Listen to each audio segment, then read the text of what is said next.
Well, it says that I am it says that I am live, and as you can tell, I still have a little bit of residual whatever it is that I have, but I'm going live anyways because I haven't for the past 2 weeks, and so I've missed you guys, and I need to be back. I have a special surprise. We are greeted with Doodle, the Prince of Darkness. Everybody, Doodle is back with us, the Prince of Darkness.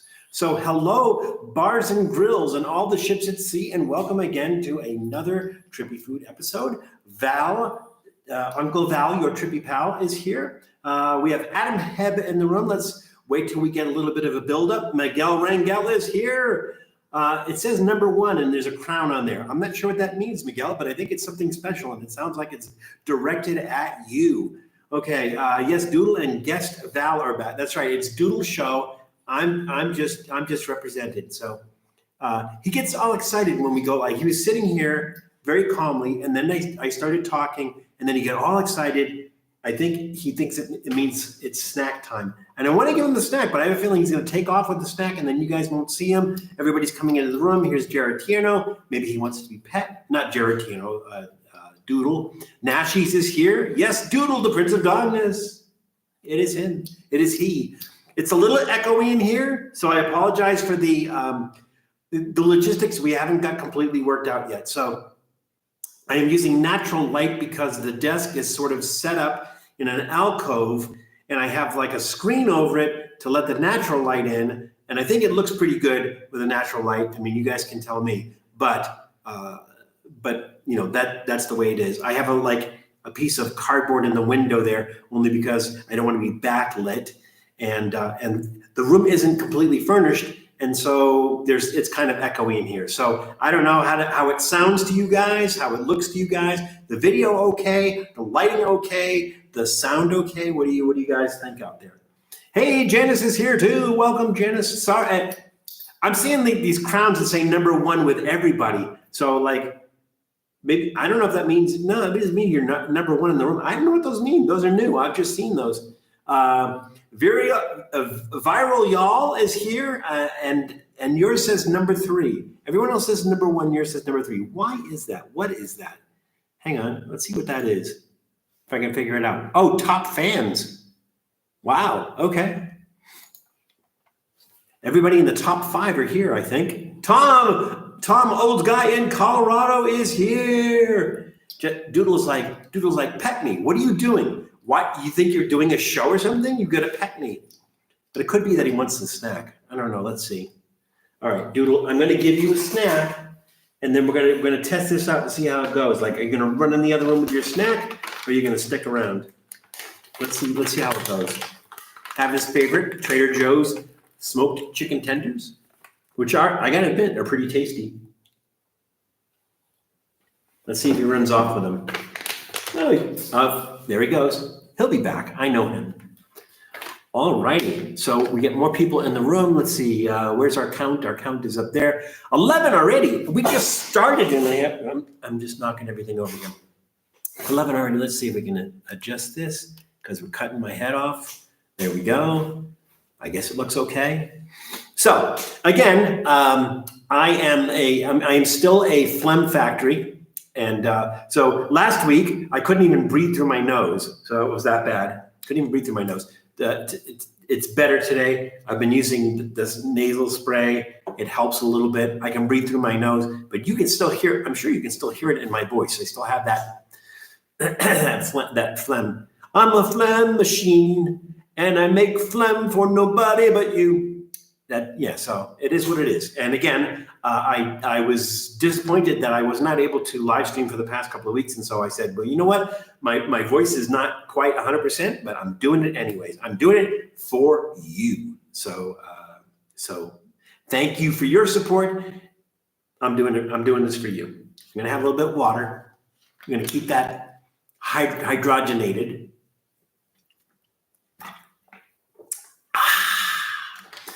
And again, I'm still trying to work out the logistics. So it probably, I'm guessing to you, maybe because I'm talking directly in the camera, it's not so much, and I'm just hearing it over here, but it sounds kind of echoey to me. So I think the sound is bouncing off something here and going that way and coming back or whatever. But it just to me, it sounds kind of echoey. How are you guys all doing? Have not talked to you for a couple of weeks. How are you guys all doing? Do we have some of you guys are in Central Texas? I think, Miguel, if I'm not mistaken, you're in Central Texas. Miguel, how are things where you are? Are you affected by the floods down there? High in the Andes, gripe bien fuerte este año. I don't know if that's ano or año. Año is year. I'm gonna have to translate that. But welcome, high in Andes, and glad you could make it. Glad you could make it to one of our live streams. Don't recognize you from previous, but I'm glad you are able to join us. You're new to the room, so everybody, please give High in Andes a warm and hearty Trippy Food welcome. All right, muy bueno. Sí, muy bueno. Strong flu this year. Yeah, I don't have the flu. I don't know if it's a sinus infection or a respiratory infection or something like that. No fever, no chills, nothing, nothing else. Just a head full of phlegm. That's it. So just kind of annoying. And like I said, last week, I wanted to live stream. I couldn't even breathe through my nose, so that was not possible. But today, I could breathe through my nose. I'm doing it anyway. Claudia says that, when I say something and she says, what? Like I have to repeat it 3 times because she can't hear me. And I don't know if it's like my voice is toned down and she can't hear me. I'm not sure exactly what it is. I would think from her standpoint, that would be a blessing. But so for you guys, let me know if you have a hard time hearing me, whatever, and we're just going to make the best of it. Again, have not live streamed for 2 weeks, missed you guys, and wanted to come back and do this for you. So we have a great roster today. We have a bunch of Colombian treats in store for you. We have a Colombian beer. We have a Colombian soft drink. We have 8 Colombian, count them, 8 Colombian snacks. So I don't know if you guys read the notes, like when I put out the announcement that we're going to be doing a live stream, if you read, what we're doing and everything. Some of it I left in Spanish because what the hell. And today our grab bag is from Ara, and Ara it's sort of like a convenience store. It's like a little grocery convenience store kind of thing. But that's why I thought I would use their grab bag. And again, we have a lot of very interesting things. Some things I've never had before. Some things might be kind of familiar to you guys. But here we go. Hope your sniffling goes away soon.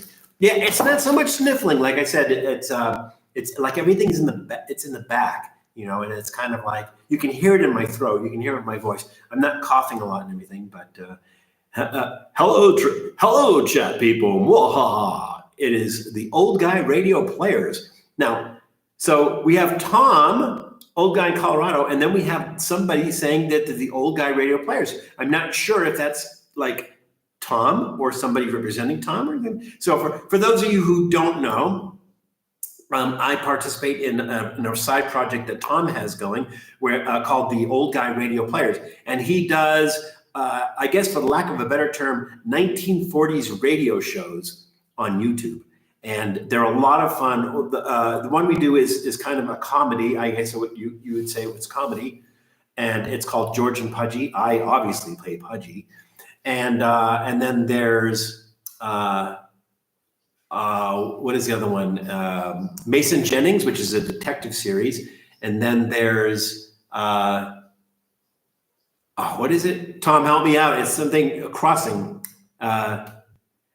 It's a Western. It's a Western. And so those are a lot of fun, and it's something that I'm doing. Myers Crossing. Thank you, Tom. Myers Crossing. And it's something that I do with Tom, and we call them the Old Guy Radio Players, or Tom calls them Old Guy Radio Players. It's a lot of fun. So I see somebody saying, Old Guy. It is me, Tom. So Tom is double dealing here. He is in as Tom, Old Guy in Colorado, and he is in as Tom as the leader of the Old Guy Radio Players. So welcome twice, Tom. Laughing Neds is here. Uncle Val, why does my breath smell like Starburst? I think that's probably a reference to something I might have said and I completely forgot. So I'm not sure. Seems the more people chat, the more XP points you get. Yeah, I don't even know what XP expert. I'm not sure what the XP points is. But again, we do have 6,000 over 6,000 subscribers now, and it's climbing. I think I want to say it's like 6,040 something maybe now. So that it's climbing. It climbs slowly, but we've hit that 6,000 mark, and that's when we gave you these are a few of my least favorite things. Let's see how we're doing on time. We are 10 minutes in. We're gonna wait a few more minutes, but we got a lot of people in the room. We got 13 people in the room already. Did I miss anybody? Let's see. Jeff, I don't know if I acknowledged you. We welcomed High-End Andes into the room. The Andes being the Colombian Andes, I assume. The Andes it's a long mountain chain. It goes from, I think it starts in Colombia in the north and goes south to, I think, the bottom of Argentina, if I'm not mistaken. Argentina or Chile, I'm not sure. But it's a big mountain chain. Let's see, did I miss anybody else? I got Tom, Jared, okay, so Jared's saying I've dealt with it he's dealt with this. So can this last months? I was hoping that, I've had it for like 2 weeks now, and I'm just hoping that it will go away soon. I hope that's not what you're referring to. Did we connect with, hang on a second. I just want to make sure that Miguel, correct me if I'm wrong, you are in Central Texas. I think you're south of Austin, if I'm not mistaken. And I was just checking in with you to see how it's going. So for those of you who don't know, there was massive flooding in Central Texas. I mean, when I say massive flooding, I think it was in the area around Austin, like basic Central Texas, Travis County, and some of the other counties around there. And I think there was 50 people died because like when it floods in Texas, it's like a flash flood, and it comes out of nowhere, and it's really dangerous. And people say, "Oh, I can drive through this," and they can't. I think there was a lot of people who were killed in a camp. It was school kids killed in a camp where the flood came by. So if you are out there you're in Kerrville, okay. Kerrville, I think, is north of Austin, if I'm not mistaken, if I do remember. So if you are in the sound of my voice, even if you are not in the chat, if you are in the sound of my voice and you are in Central Texas, please be careful. Please be careful. And anybody else who is not in Texas, but I don't know any of the support groups yet who are providing support for the flood victims, but try to find out who those are. I will try to find out who those are and post that. And if you can help out with the flood victims, because it's pretty bad. Yes, Nashi, as Nashi says, stay safe. Ow! There is a drawer hanging down from what I'm using as a desk, and I just smashed my knee. So it wouldn't be the first time, and it won't be the last. All right, so again, we have a bunch of fun stuff coming your way. Oh, hello, Kitty. I am so sorry that I neglected you. Welcome to the room. Hello, Kitty. I'm in San Antonio. It got flooded in Kerrville. Okay. I don't know how far into Austin. I know a lot of people in Austin, and I've been reaching out to them, and everybody I've reached out to, I think mostly in Travis County and in Austin proper, and most of them said that they're okay. But just be careful, Miguel, when you're out there. Just be careful, because that's a bad thing to happen. Again, apologies for the condition of my voice. So I probably sound very nasal, but it is what it is. I was hoping Julie could join us today. Don't see her, but the kids are out of school, which means that, oh, no. I think she said they were going to be going up to Kennedy Lake Park, if I'm not mistaken. They were going to do that the 4th of July. But, and for those of you who don't know what Kennedy Lake Park is, we did an episode on Kennedy Lake Park. I don't remember if it was a 4th of July episode or something, but we did an episode at Kennedy Lake Park. So check that out when you get a chance. We're at 3:14. That's close enough to 3:15 to get started. So we had 16 people in the room. That's decent. Maybe I should, take a couple weeks off and, get more people in the room. No, we're not going to do that. All right. So this is our adult beverage of choice today. It's kind of like washed out there, I think. Again, I'm using natural lighting today. I do have LED lighting and I can turn that on if we need to, but I think we're okay. It's just that I'm looking at this and I'm just seeing that that label is really washed out. So this is from Bruder, if I'm pronouncing that right. Bruder Cerveza is the name of the company. And this is Bruder Maracuyá. Maracuyá, let's see, I think it is a golden American pale ale is what they say. So it is a pale ale, and Maracuyá makes sense for a pale ale. So as you know, pale ales can be a little bit, maybe bitter is the word, kind of fruity, and Maracuyá is a fruit. Maracuyá in English is passion fruit. So it is flavored with passion fruit. Now, Bruder Cerveza was founded in 2014 by Julian and Hector Martinez in Tunja, Colombia. Not like tuna sandwich, Tunja, Tunja, Tunja, Colombia. Now, I mentioned it before. I mentioned it quickly. Maybe you were paying attention. Maybe you weren't paying attention. We do have trivia questions. And the trivia question is, again, since this is flavored with maracuyá, what is the English word for maracuyá? Or maracuyá, I think is what they say. All right, so let's just go ahead and try this. I don't need a bottle opener because it has this little pull ring, which is kind of cute. Hey, Dave Aitken is here. Welcome, Dave Aitken. Welcome. Hope all is well with you. Ooh, I hear like fizzies escaping from the cap. I don't want to pull that whole thing off, but I guess I don't have any choice. I like to save the bottle caps, but I don't think I'm going to be able to here. Let's see.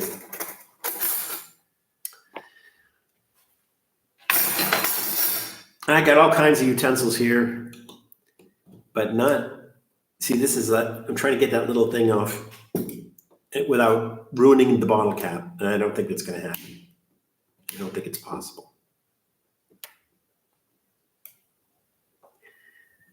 Got to save the caps for the wasteland. I've been saving the caps. Like eventually, I don't know, maybe I'll make a table with them or something. I'll figure it out. Not that this is going to be, that interesting a cap, but there we go. All righty. Cannot find my Trippy Food beer glass, so we're going to have to improvise. This is a beer glass, by the way. That nice golden color.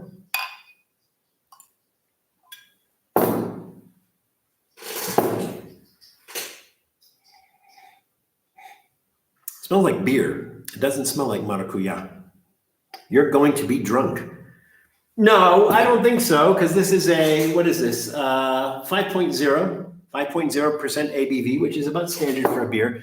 So usually on the show, I'm doing 5.0 beers, and I sip them slowly. I never finish in 10 minutes. I always take the whole 2 hours to enjoy it, unless I don't enjoy it, which I just don't drink it. That has happened. Most of the time, I've been lucky, and it's been pretty good.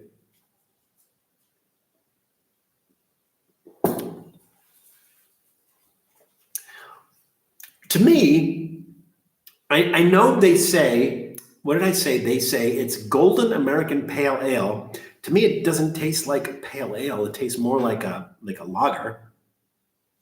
The maracuyá is not strong. It is not strong with this one.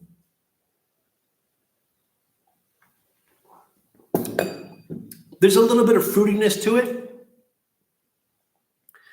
Some tartness to it. Yeah, there it is. It's subtle. It's not an overwhelming maracuyá taste. It's very subtle. Claudia bought that beer for me, by the way. Thank you, Claudia. Mrs. Trippy Food. How is Julie today? I don't know. I have not spoken to Julie today. I am not in Julie's proximity, but I expect to hear from her at some point in time. I spoke with her yesterday. It was yesterday. And she's doing fine, but she's out of work right now because the kids are out of school, and she's been keeping the kids busy. And the kids' friends from school, Doodle is back. So those of you who did not see Doodle when we first came in, it is Doodle, the Prince of Dogness. Doodle, the Prince of Dogness is back. He's very chill today. Let's bring the chair a little bit closer, Doodle, so you can share our experience with us. We can't get you up high enough, but that's okay. Let's see. One more sip.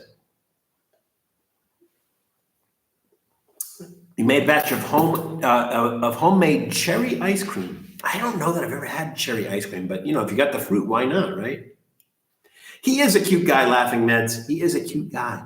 It's his saving grace. It's what prevents people from getting mad at him. That he's pretty chill for a Chihuahua too. We think he's a Chihuahua. He was a rescue, but he is pretty chill, and so we love him. Are you in Colombia? I am currently in Colombia. Yes. So we are. That's why Julie's not here, or at least not here now. But yes, we are currently in Colombia, and we're just trying to make it look like home. Oh, over there. So yeah, we're here for a little while, and so we'll be doing more live stream from Colombia. So we're here for a little bit. All right, I'm going to go ahead and give that. That's a thumbs up. That's really good. It's light. It's fruity.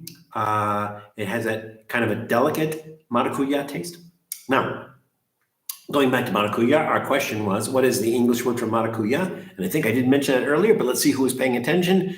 Janice Yamanaka says it is passion fruit. Let's see. It looks like Janice may be the only one that answered that, and it is in fact passion fruit. Wow, you're in Colombia. That's cool. Yeah, I come to Colombia a lot. I don't know if I ever live streamed from Colombia. I might have from Bogota before. Might have live streamed from Colombia. I don't remember. But I mean, I've filmed a lot of episodes in Colombia. So we're just back in Colombia again for a bit. And this, I think this might be the first time I've live streamed from Colombia. So to all the Colombians who are watching, bienvenidos. Bienvenidos. So my Spanish is like, I've been here for, I think 2 weeks now. Been in Colombia for 2 weeks now. And my Spanish is vastly improved. And it is vastly improving. It's not where it needs to be yet, but we're getting there.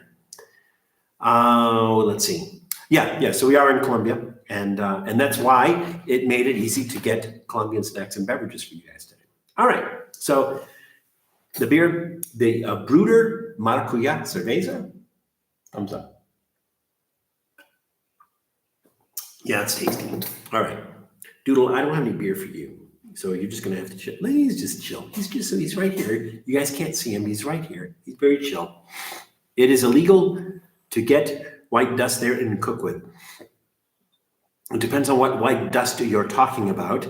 Like if you're talking about salt, it's not illegal. And that's what some people make the assumption, like, oh, you're in Colombia, you must be able to get, cocaine or whatever, and I, honestly haven't gone looking, so I don't know. I think they grow it here, so I imagine you can. Now, what you can get, viral y'all, what you can get is you can get products with coca in it. Now, the difference between coca and cocaine is processed from coca, and you need like a truckload of coca leaves to process it down to make cocaine. But they do make coca products like soda with coca in it, rum with coca in it. We've done some. If you look at some of our the episodes we filmed, we've actually done some with coca in it. Coca tea.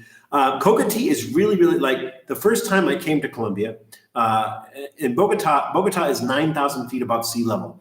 And the first time I came here, my father-in-law immediately, first day, gave me a cup of coca tea. And so it's just like, it's the tea leaves, it's coca tea. It's not like cocaine, it's not like you're getting high. You can actually bring it back into the country. That's how no cocaine in it there is. But it is coca leaves, and they make a tea out of it. The thing is at 9,000 feet, you can get altitude sickness, but even if you don't get altitude sickness, it is hard to breathe, and exertion is difficult. So if you go up, I would go up a flight of stairs, single flight of stairs, like at somebody's front porch, and at the top of the stairs be completely winded. And that coca tea just kind of, I think it opens like the capillaries in your lungs and just helps you to breathe a little bit better and everything. But it's amazing. So there's a lot of stores, a lot of shops, even some stands and stuff where you can get like coca products. But again, no cocaine in it. It's coca leaves, and it helps you with the altitude. So again, 9,000 feet above sea level. So when you get into, if you're coming to Colombia, not all parts of Colombia, this side, you have Cartagena. Cartagena's on the coast. It's at sea level. It's flat. It's at sea level. That's why they built the stone walls around it to keep the ocean out. And so, you have a wide range, but Bogota is in the Andes and it's 9,000 feet above sea level. So yeah, you have to get used to that. I think I'm used to that. This might be part of that. I don't know. It's legal in the US. It's legal to bring it back into the US because it doesn't have cocaine in it. It's coca leaf. It has whatever that substance is that they make cocaine with. So it's legal to bring coca tea and coca soda and coca beer and things like that. It's legal to bring those back into the US because it doesn't have like cocaine in it. Doesn't have that. Would that coca tea work for asthma? It might. I don't know. I'm not sure. I don't know if you can buy it in the United States, but you can bring it back from Colombia. So that would be interesting to find out, though, Janice. Because, like I said, I think what it does is it kind of opens up the capillaries in your lungs and helps you to breathe better. So, is it addictive? No. I don't believe so. My father-in-law gave me 1 cup. And it's not like I just make me a pot of that now. I'm crashing. Give me a pot of that. No, I don't think so. Viral, y'all. I don't believe that it is addictive. So again, it's made with coca leaves, but it's not cocaine. It's not. So yeah. There it is. I remember the first time I came to Colombia, and when I came back, I did kind of smuggle in substance that Colombia is known for, and I didn't realize that you're not supposed that you could just bring coffee through. But coffee down here, coffee is amazing. All right, let's do our next snack. No, I didn't mean this. I didn't mean to frighten you, dude. I was just clapping my hands. All right, so our first snack. Let's see. Oh, these are going to be interesting, I think. And again, all these labels, everything's going to be in Spanish because we bought them in Colombia, so everything will be in Spanish. This is snack number 1, and these are Jolca. I think I'm pronouncing that right. Jolca. Jolca smoked salmon stuffed olives, or as they say, relleno, maybe relleno, salmon ahumado, aceituna manzanilla fina. So it is salmon stuffed olives, which is really interesting. I've had all kinds of stuffed olives. I've had almond stuffed olives. I've had jalapeno stuffed olives. Had blue cheese stuffed olives. Never had salmon stuffed olives. So again, they up here they call themselves Los Maestros Aceituneros, which is the master olive growers. Now, here's the thing about Colombian products. You see this little black octagon here? You'll see this on all kinds of products. For a lot of stuff in Colombia, it's healthier than the same product in the United States. In Colombia, when it's not, or when it has like excess sodium, excess fat, excess alcohol, whatever, it has one of these little labels on it. So you can go to the grocery store and sometimes you'll see whole shelves full of things with these little warning labels on it. And you don't realize like how much stuff is in the stuff that you're buying, but in Colombia you do because they have these little warning things. This one says exceso and sodia, which means excess sodium. But they're olives, so whatever. I love garlic stuffed olives. Those are good too, Nashies. Oh, trivia. Let's say, so again, these are called manzanilla olives. Manzanilla is also another name for chamomile, but it literally means little apple. And they're called manzanilla olives because they look like little apples. Jolca was founded in 1961 by the Gutierrez family in Aljarafe, Spain. So this is a product of Spain. And so here's a question for you. Where did the manzanilla olive originate? Where did the manzanilla olive originate? So I'm looking, obviously we know it's Spain, but we're looking for a region or a city or in Spain. Fallout Wolf God. Hey, it's Fallout Wolf God, Uncle Val. I'm not sure, one of my nephews or nieces. But hello, Fallout Wolf God, and I'm glad you could make it here. I'm not olive fan. I could never get the taste of them. It depends. John King has just entered the room. Welcome, John. Olives can vary. Some of them have they're not usually vinegar brine. They're usually salt brine, so they can be a little bit salty. But there's like Kalamata olives taste much different than manzanilla olives, which taste much different than the black olives. They all have a kind of a different taste.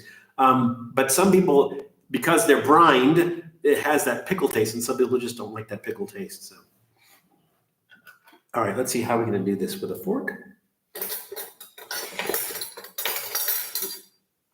Let's do it with a fork.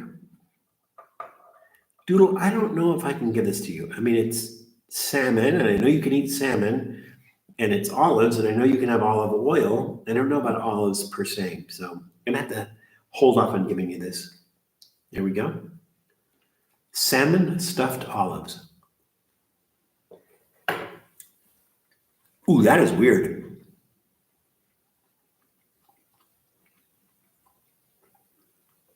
That is weird. That is just a strange flavor. Let's have another one.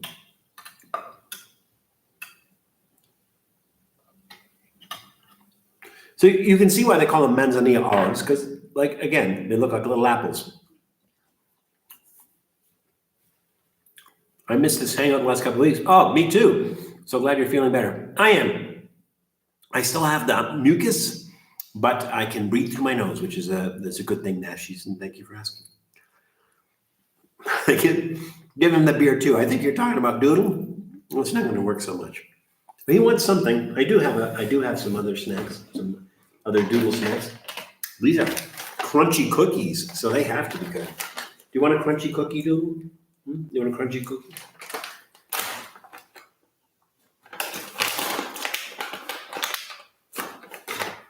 Never give your pet or your dog, I wouldn't say your cat, but never give your dog anything that you're not willing to try yourself. Ooh, those are pretty good. Those are really good. He looks hesitant. What do you think, Doodle? They taste almost like almost tastes like graham crackers. Oh, they're really good. Oh, but back to the olives, though. Really strange taste.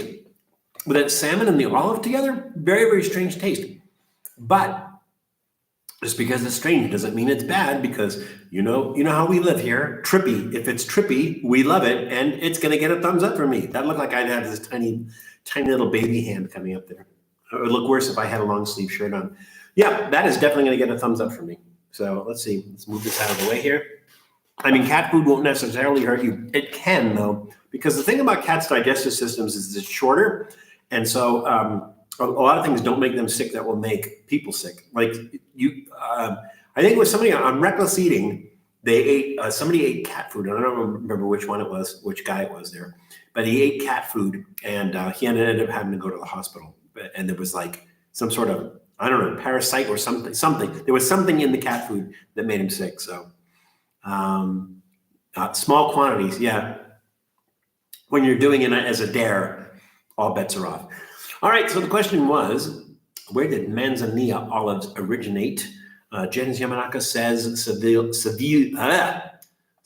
Spain, or Sevilla. Nashis says Sevilla, Spain. Looks like those are the only two guesses, and it is in fact Sevilla, Spain. All right. Claudia, Mrs. Trippy Food, just texted me because earlier there was a spider, tiny little spider on the kitchen floor. Not tiny, that big. I'm not tiny. A spider on the kitchen floor. I took a picture of it and I sent it to her, and I tried to look it up to see what it was. Apparently it's not full grown. It is a tarantula. It is a baby tarantula. So we found a baby tarantula on the kitchen floor.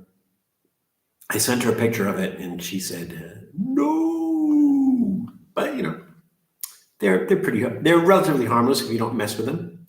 So yeah, anyone who said Sevilla or Seville, Spain, you are absolutely correct.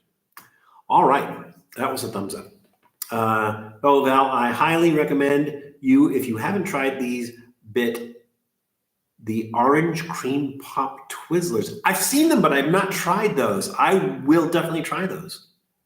So, Fallout with God, which of my nephews or nieces are you? Because you were, either that or you're just calling me Uncle Val because I call myself Uncle Val. So I'm not sure. But Fallout Wolf God, I don't recall seeing you in the chat before. That's why I was wondering. So, where are you one of my nieces or nephews? I guess you're all my nieces and nephews. Where are you from? What brings you to the channel? And you know, when I say where you're from, I don't need a street address or anything. Just metropolitan cities. Because you call yourself, yeah, that's what I thought. Because I call myself Uncle Val. And Julie calls me Uncle Val, even though I'm her father. So she says, Dad, AKA Uncle Val, your trippy pal. Oh, Arizona. Okay, well, welcome from Arizona. There's some fine places in Arizona. There's some strange places in Arizona too. And I don't mean that in a bad way. Like Quartzsite. Quartzsite's a strange place, but I love it. All right, what is number two on our snack parade here? Oh yeah, that one's interesting too. Number 2 is La Soberana, and this is ensalada de atún con vegetales, which is atún is tuna, right?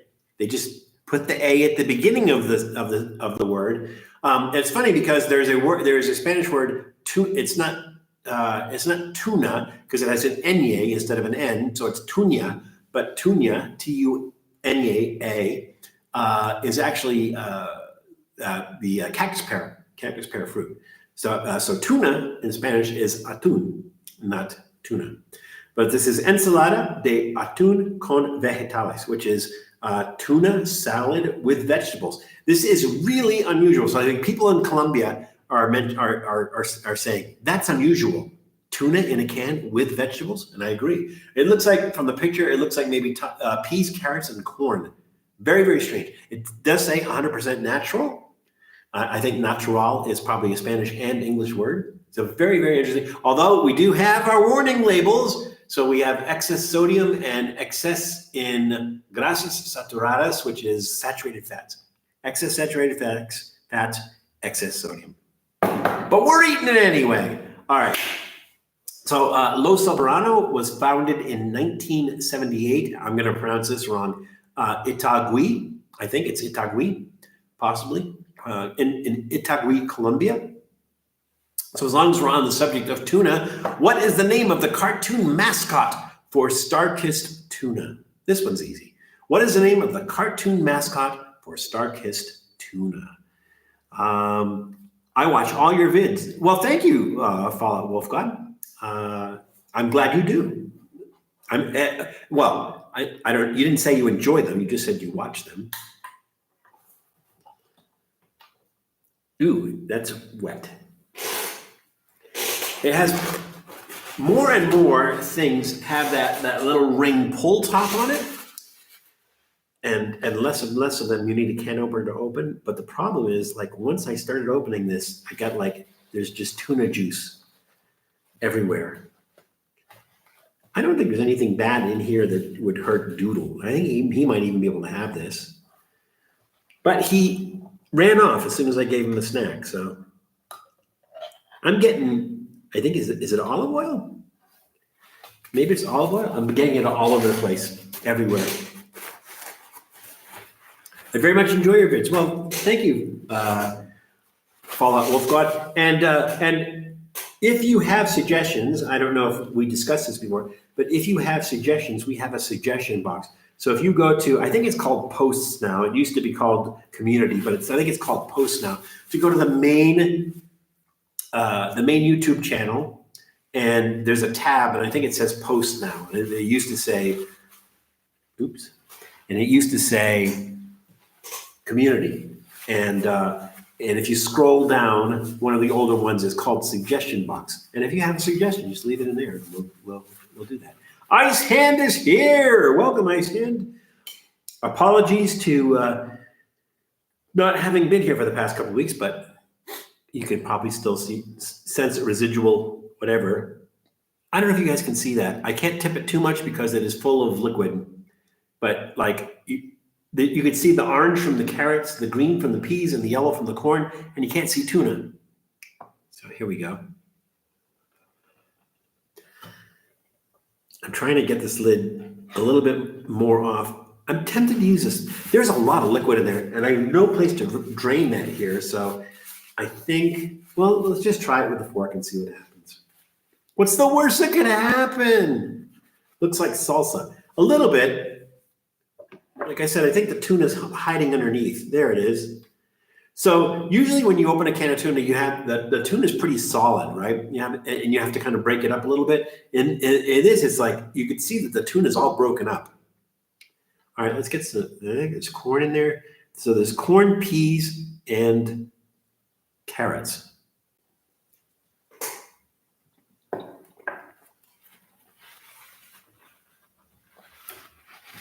Now, it said excess sodium, but it doesn't taste salty to me. I think it needs a dash of hot sauce or something.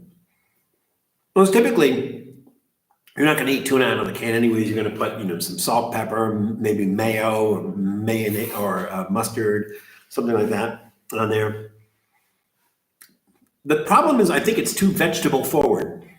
So if you can believe that, like I think that the carrots, peas, and corn overpower the flavor of the tuna. Now the tuna is really finely broken up. So it's not like when you open up a can of tuna and it's like that kind of like very, very firm tuna, or even some of the ones that are less broken down. But this is like very, very finely broken down tuna. It's kind of odd. I don't know if you can see that. I'll do this without spilling stuff all over the place. This way? This way. There we go.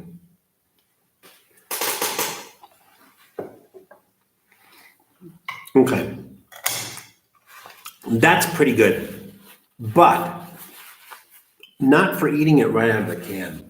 So I think that would probably make a good sandwich, or if you're putting it in a salad, if you're actually adding it to a salad, that would be pretty good. It does taste like it's packed in water and not oil. But again, like I said, it is pretty good. But I'm going to reserve judgment until like I have it proper way, like in a sandwich or something. I mean, it's ready to eat. You can eat it right out of the can, but it's not great out of the can. I'm going to give it a thumbs up, trending downward. Again, it's like it just needs other stuff in it, but just by itself, it's too vegetable forward. If you like the taste of tuna and everything, that taste of tuna gets a little bit lost in there. So I think I'll have to make a salad or a sandwich or something later. So I'm going to give it, like I said, it's not bad. It's just thumbs up, trending downward, just because, like I said, it's too vegetable forward, I think. I heard the tuna had to get out of the bad relationship. That's why it's all broken up. That's right. Buy crypto, be the first trillionaire. Yeah, I don't think so. Yeah, that's not going to work. Anyways, the question, our trivia question, was what was the name of the cartoon mascot for Star-Kissed Tuna? Nashies said Charlie. Janice said Charlie. Laughing Med said his name is Lunch Meat. I like that too. Miguel Rangel said Charlie. I think those are the only guesses, and it is in fact Charlie. Ooh, got really bright in here, didn't it? Is it too bright? What do you guys think? Again, I'm using natural light. It just got really, really bright in here. I don't know. Maybe there's like some way of dialing the camera back or something. But again, I'm using natural light. The sun is like right there, coming through. There's like a piece of cloth there to filter that, but it's really, really bright. Hey, Joshua Maxwell is here. Welcome, Joshua. A little late, but never too late. So welcome, Joshua. Glad you can make it. All right. Let's go to item number 3. Okay. This one's going to be interesting, I think. Here we go. These are, I'm going to pronounce the company wrong, Mauka, maybe, Mauka. And these are arrowroot biscuits. Everything's in English on here. Unless I mention specifically, like I did with the olives, everything is product of Colombia. The olives were product of Spain. So these are arrowroot cookies. Now, arrowroot can be a lot of different things. Specifically, it is like these are made from sago palm flour. Now, I don't know if you've ever seen a sago palm. They're those.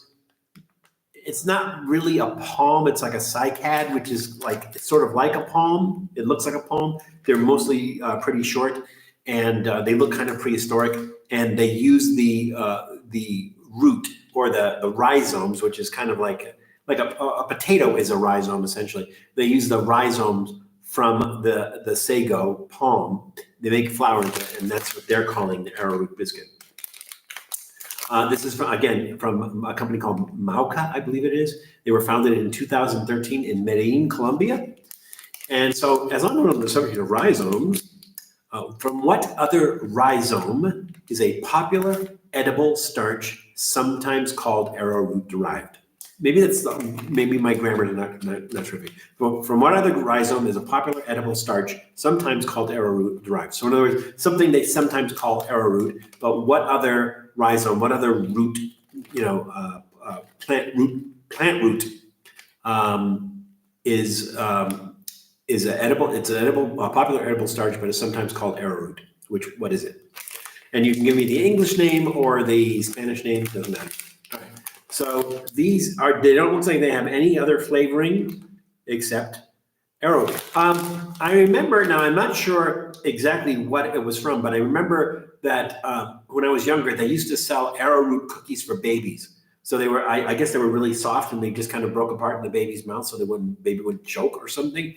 But they would call them arrowroot cookies for babies. And I don't know what the deal was with arrowroot. It was supposed to make good for babies. I'm not sure. You don't see arrowroot as a star ingredient on it. You do not, Nashies. That is true. No smell. They look like little cheese pills. Look at that.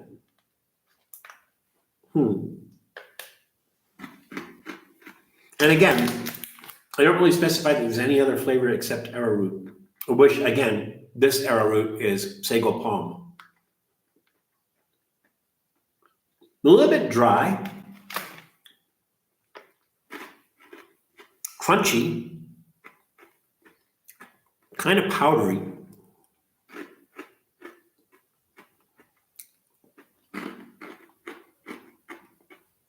They're pretty good.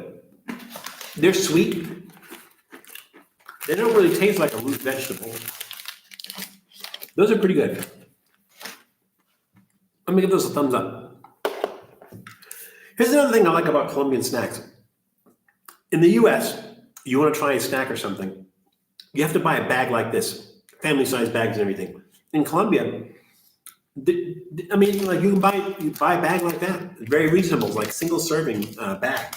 Well, for me, that's single serving anyway. So. All right, so our question was, from what other rhizome is a popular edible starch, sometimes called arrowroot derived?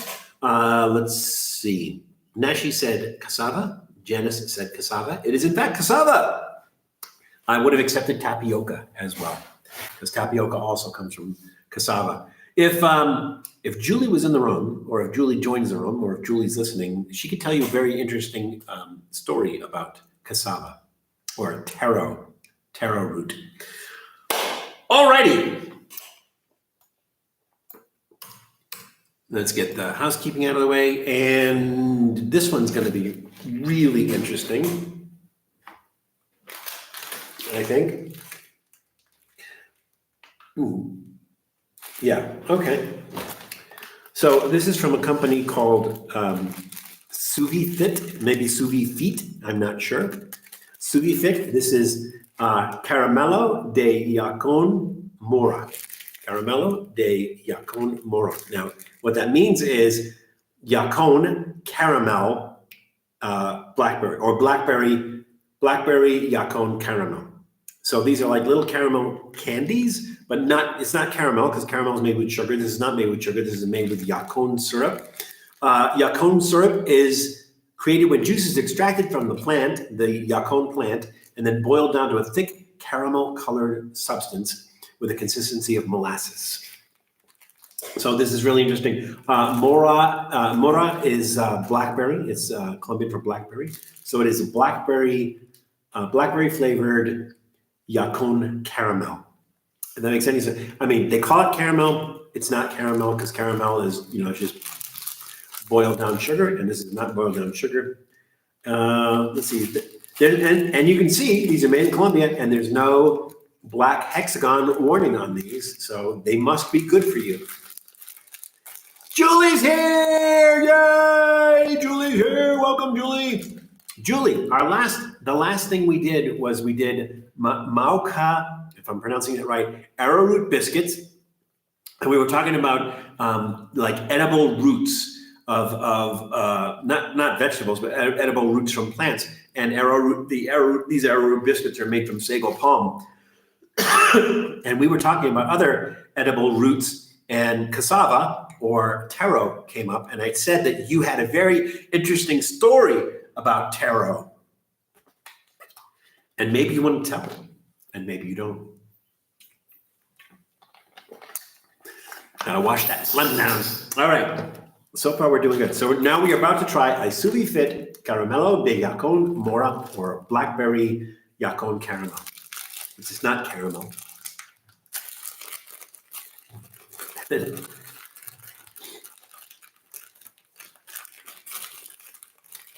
All right, here we go. You being a good boy? You want to come back up? Come on back up. Come on back up, Doodle. Everyone wants to see you. Come on. Come on.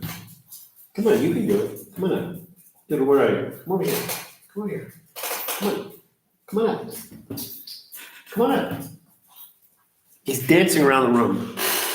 He's all excited. He wants to come up, but he doesn't know how to ask because he doesn't have vocal cords. Here we go. It's Doodle, the Prince of Darkness, once again.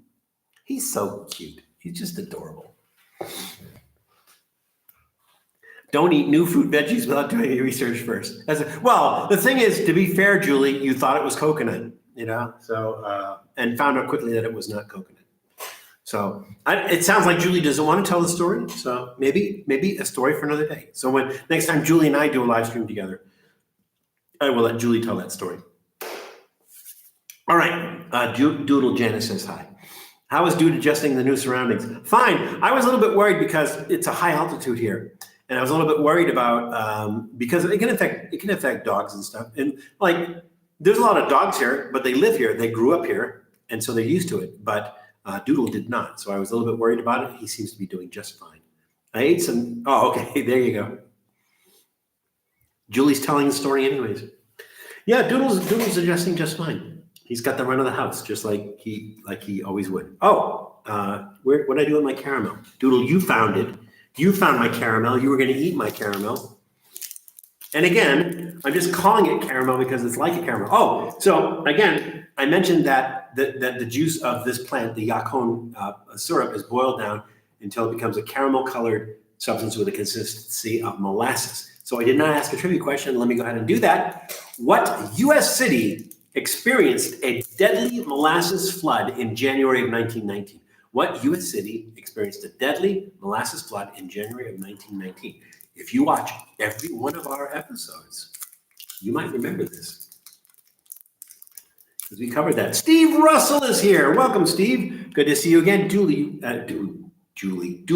you cannot have this. I don't think you can have this. It might not be good for you. Do you need another snack? They're little snacks. I will give you another snack. They're actually tasty. These little snacks are tasty. All right, here we go. Okay, I see why they call it caramel, because it's that consistency of the caramel. I'm going to give you half a little. By the way, these are really good. They almost taste like graham crackers. They're really good. Kanu Pet crunchy cookies with prebiotics and probiotics without preservatives, meat flavor. I wasn't getting meat flavor out of that. Does it even have meat in it? Wheat flour, meat flour, meat flour. What is meat flour and or chicken flour? All right, meat flour and or chicken flour. All right, I thought chicken was meat. Goes to show what I know. Did I miss something? Did you move to Columbia Valley? I thought you had moved to Boston. I did move to the Boston area. You were absolutely correct, Icehead. I am just spending some time down here. So Claudia has family and friends and elsewhere down here. So we're just spending some time down here. No, lengthy periods of time down here. So but yeah, I did move to Boston. You're absolutely correct. Powdered meat. Yeah, kind of. Oh, thank you, Jules. I was going to say nobody else noticed, but again, I really haven't live streamed for a couple of weeks. So, funny story about the haircut. So Claudia obviously went with me to get my haircut, and she told them specifically what she wanted. Do this, do this, do this, do this. I want this, I want this. And they followed her instructions to the T. What she left out was how long she wanted it to be or how short she wanted it to be. So it's probably shorter than she wanted, but she liked it anyway. So we're okay. We're good there. Have you tried the spicy pickled goldfish? No, I have not. But Julie, I think, Julie, that's the one you're going to review, right? Julie, is that the one? Or did we do that together? Did we do the spicy pickled goldfish together, Julie? Or is that the one that you were going to review? Oh, you did Nashies. I'm sorry, I didn't see that. These are good. They're sweet. I'm not like a big fan of sweets, but they're not. It's not sugar sweet, so it doesn't really taste like a caramel, which is nice, and it has that blackberry flavor, which is really nice too. So I'm gonna go ahead and give those a big thumbs up. It tastes like something that you really would not eat a lot of. And again, we go back to the thing about in Colombia, the packaging. That you just what Doodle? You want to come up? You come up over here. Come on, just jump up here. Come on, you can come up. Come on. You can do it. Come on. You can do it. Come on. Come on. You're dancing around. I can't pick you up. Here. Stay still and I'll pick you up. All right, there we go. Crazy little dog. Joshua Maxwell says, hi, Doodle. Powdered meat was, powdered toast. I remember powdered toast, man. I don't remember powdered meat on the show. So, okay. So our trivia question was, what U.S. city experienced a deadly molasses flood in January of 1919? So Janice Yamanaka said, Miguel Rangel said Boston. Reactive Pets said Vegas. Reactive Pets, did I say hello to you? If I did not, I apologize for that. Welcome. Janice Yamanaka said Boston. Laughing Med said Boston. Miguel Rangel said there was a London beer flood in 1814. I have to check that out. That's interesting.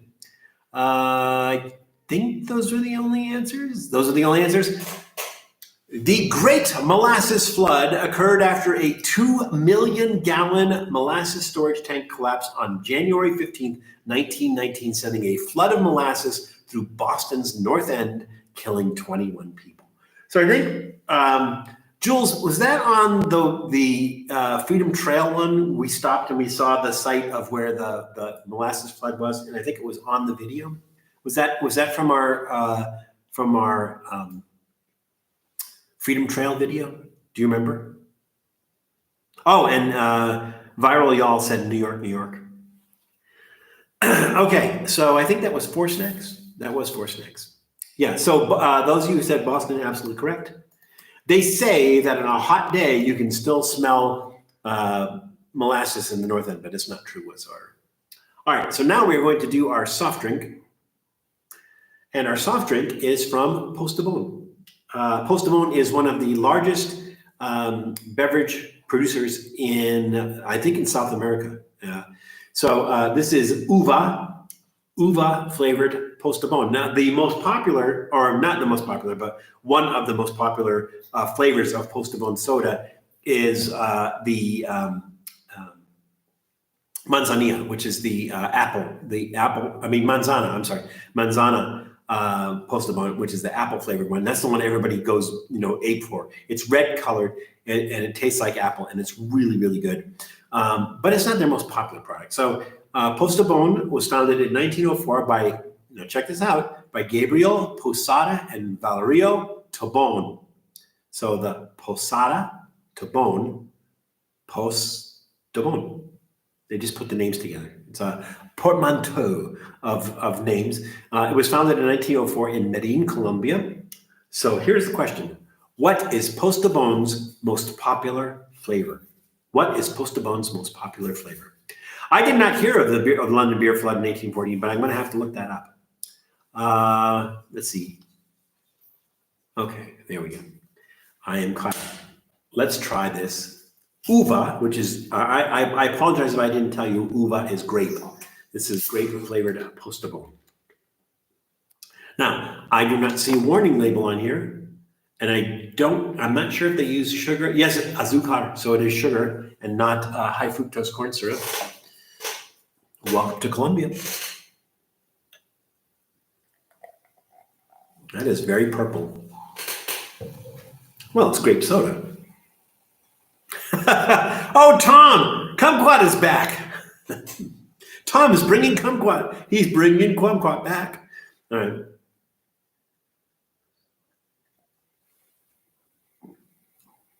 Ooh.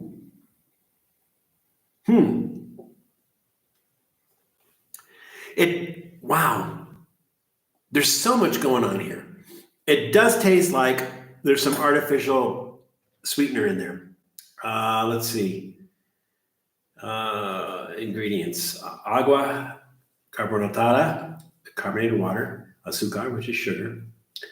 Acidulante. Acido citrico, because there's acido citrico in everything. Sabores artificial y natural, natural and artificial flavors. Conservante, sodium benzoate for conservation, or artificially. Is that aspartame? No, I don't know what that is. Sucralose, that's what it is. Sucralose. Yeah. So there's sugar in there, but there's also sucralose in there, and you can kind of taste that artificial flavor, which is a little bit off-putting on there. The grape flavor is it's almost cough syrupy, and it has that thick viscosity. I don't know, not really crazy about that one. Again, the sucralose kind of takes it down a notch. It doesn't really taste like grape. It doesn't wow me like grape. I don't know that I've ever had a grape soda that did, though. I'm not crazy about it. It's not horrible. Maybe with thumbs in the middle on that one, I think. Thumbs in the middle.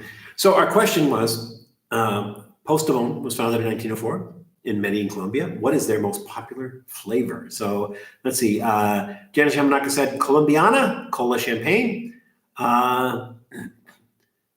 Grapico is the best grape soda I've ever had. I'm going to try that, Nashies. Lemon Starbursts are the best. Oh, we're talking about Starbursts. Let's see. Pink Starburst. This is a Starburst discussion. It looks like the only person who answered the question, Janice Yamanaka, who said Colombiana, cola. Oh, wait. Oh, Tom did say kumquat. I'm sorry. It is, in fact, Colombiana, which is champagne cola. I'm pretty sure we did an episode where, so Colombiana is they call it champagne cola. It's almost like a cream soda, and it is probably the most popular flavor because it's what they use to make refajo. Refajo is, you take Aguila, which is the most popular beer in Colombia. They take half a glass of Aguila, half a glass of Colombiana, mix it together. Some places call it cola y pola. And it's a very popular social drink here called refajo. So they do use Colombiana to make refajo. They just came out with a Colombiana Zero, or Cero, as they say down here. I did try it, and I wasn't crazy about it. So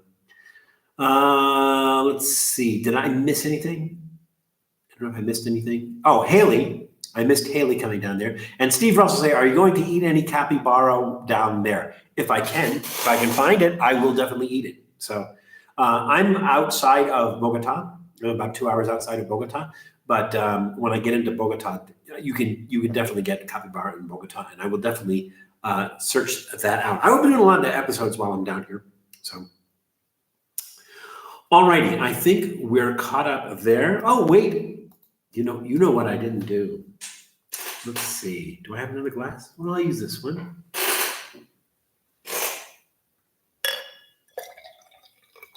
I have a feeling it's not going to be bad because we have the Maracuyá flavored beer, the grape flavored soda. Probably not going to be too bad. Tell Grandma Claudia that I miss her. I will definitely do that. If she's watching, she said, but she's at a, I don't want to call it a barbecue. Is that what they call it down here? I don't know what they call it down here, but it involves a lot of grilling of a lot of meat. And I'm missing it to do this, but I don't want to be with you guys. So. The London beer flood was a disaster. Large vat of porter beer burst and a 15-foot high wave of beer. I think the molasses wave was a little bit higher, but right? I don't know volume-wise. It sucks either way. Do you want to drown in beer or molasses? Does it make a difference? Not to me. Doodle disappeared. It's not bad. It's fruitier. It makes the beer fruitier. You do get that beer flavor in there, but it's more subtle. That kind of grape flavor kind of like really kicks in. It's pretty good.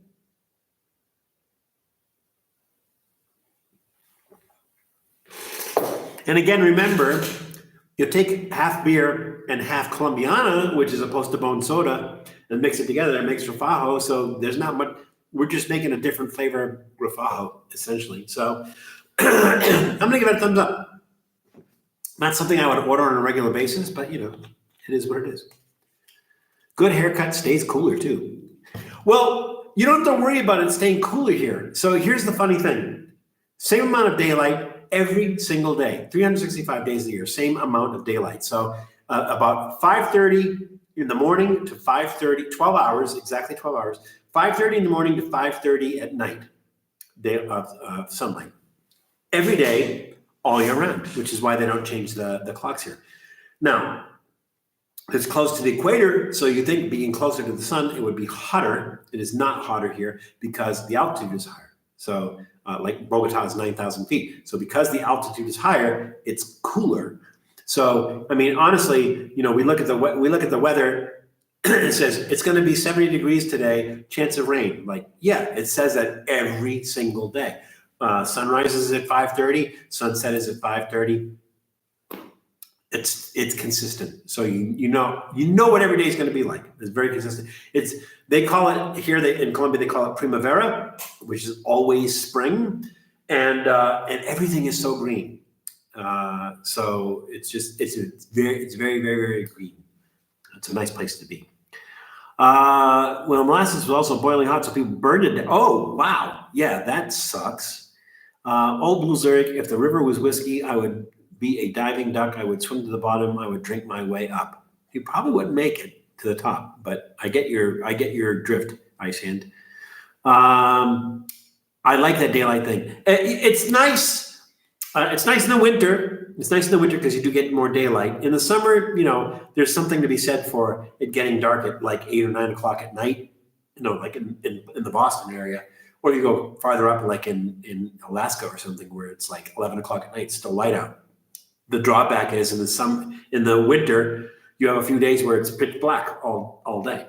So, what are the crowns on people's names? That is new. I don't remember seeing those before. So it must be something they knew. I think it's the fans, like the number of fans, which is really weird because Genesis says number 1, Nashi says number 1, Steve Russell says number 2, Miguel says number 3. But like, how can there be 2 number 1s? It doesn't make any sense.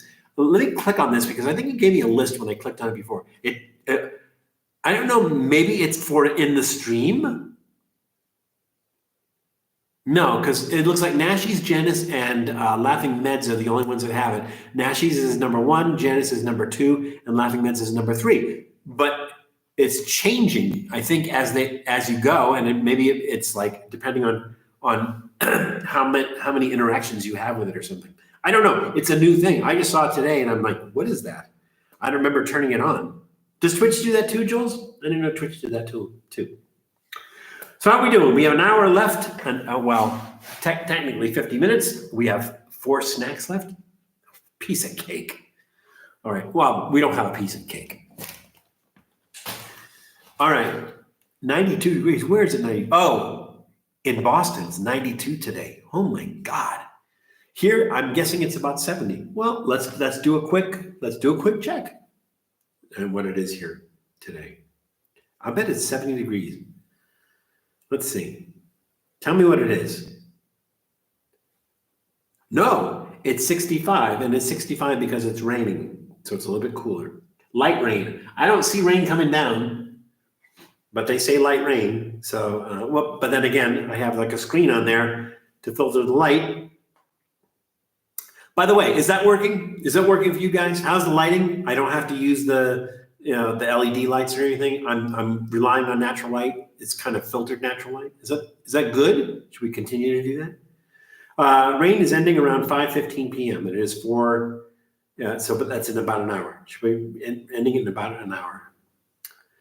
All right, and it's like 65 degrees again, almost 70. So pizza cake. But a pizza cake would be like a deep dish pizza, though. Laughing Meds. What would? I'm not sure what you mean by pizza cake. Like cake. Its flavor would be like you put cheese and tomato and stuff in it. It sounds interesting. Maybe we should develop a little bit more. I'm not sure what you mean. A gross 92 at 5 p.m. It is gross. No, it is not a dry heat. Not there. Not in Boston. It's humid in Boston. 70 people died in the flood down here in Texas. Yeah, I think it was like 50 when I saw the other day, and then now it's up to 70. It's terrible. So for those of you who came in late, I did mention something at the beginning of it because I do have friends in Central Texas, and for those who don't know, they had a very, very terrible flooding in Travis County and then some of the other counties. I think Kern County and some of the other counties as well. But in Central Texas, had a lot of flooding and a lot of people died.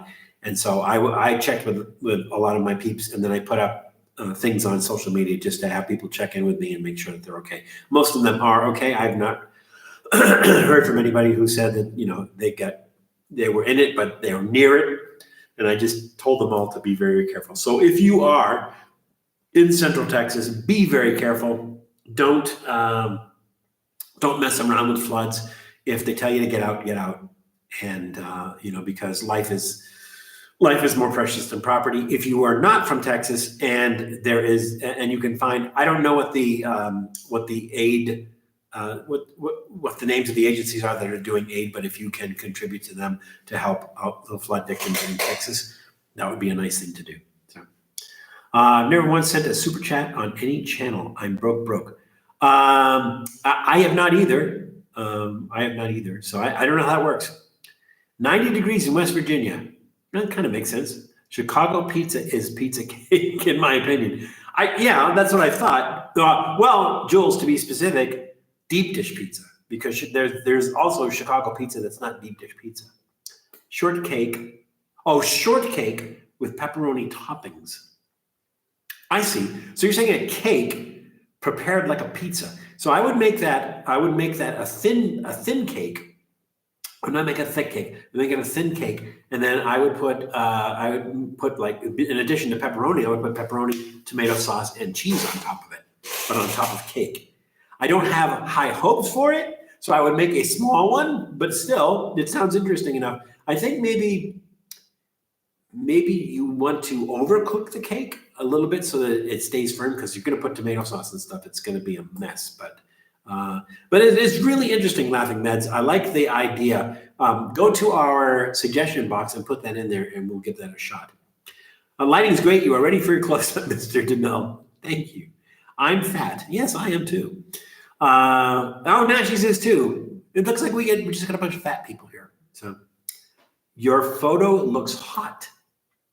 Which photo? My photo? Or are you talking to somebody else? Because you're seeing me. It's not really a photo. All right. I will suggest, Val, you're not fat. Obese? Overweight? Pudgy? I am pudgy. I'm Pudgy Coinbridge. All right. Let's get into our next snack, shall we? This is going to be interesting and fun. The company is called Naturela. These are rosquillas integrales. Rosquillas integrales. Rosquillas means little rings, and obviously they look like little rings. Integrales is brown rice. For some reason, it's a weird name for it, but it is brown rice. So these are the rosquillas. They're usually made with wheat. You can find them just about anywhere down here. I think maybe they also eat them in Mexico too, the little rings. And they're, like I said, they're usually wheat, and I think they're baked. The ingredients in this one is brown rice, cheese, flax and chia seeds, and sea salt. So they actually sound really, really good. This is from Productos Naturela SAS, which was founded in 2007 by Carolina Ordu in Cumaral, Colombia. And again, unless I specify otherwise, everything is a product of Colombia. So rosquillas are something that are typically eaten in Spain, and they're typically eaten during a certain time of the year. So who could tell me, when are rosquillas typically eaten in Spain? OG Church Chicken in San Antonio, Texas. Chicken. OG. Is Church's Chicken originally from, when you say church chicken, are you talking about chicken at church, or are you talking about Church's Chicken, Church's Fried Chicken? Because I didn't know that Church's Fried Chicken was from San Antonio. I know you could get Church's Fried Chicken. I have not seen it like in California, and I don't think I've seen it in Boston. But what did you, when you said, right, Laughing Neds, but you said church chicken. So I didn't know if you meant chicken at a church or you meant Church's Fried Chicken. I wasn't sure. Next to the Alamo. Is that the original Church's Fried Chicken? It is next to the Alamo? Never disrespect the scallop like that again, Steve. How did Steve disrespect the scallop? Oh, how about cook a large scallop and put pizza Lunchable toppings? Lunchable toppings on it? On a scallop? I would put the toppings that would come in, not in a Lunchable, but the toppings that you would put on a Lunchable. I'm going to put those toppings on top of it. Maybe make a scallop pizza. I'm not sure. A seafood pizza. Never had a seafood pizza. The only the only seafood I've had on pizza is anchovies. Never had anything else on that. It sounds interesting. Nashi says Cheerios, but I'm not. Oh, you're talking about the roscas? The rosquillas being Cheerios? They are. They're little rings. Rosquillas is little rings. Cheerios are little rings. Donitas Toddies are also rosquillas. Ooh, these are, I was expecting that kind of whitish color, but again, these are made with brown rice and not wheat flour, so they're not going to have that color. Let's see, what else did I miss? They're eaten when the rain is on the plain.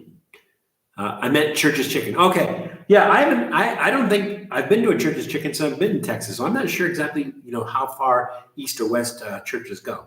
But it sounds like a great plan. I like to go to the original, the original places for a lot of places. Which ones have we done? We've gone to, we went to the original McDonald's, which is not a McDonald's anymore.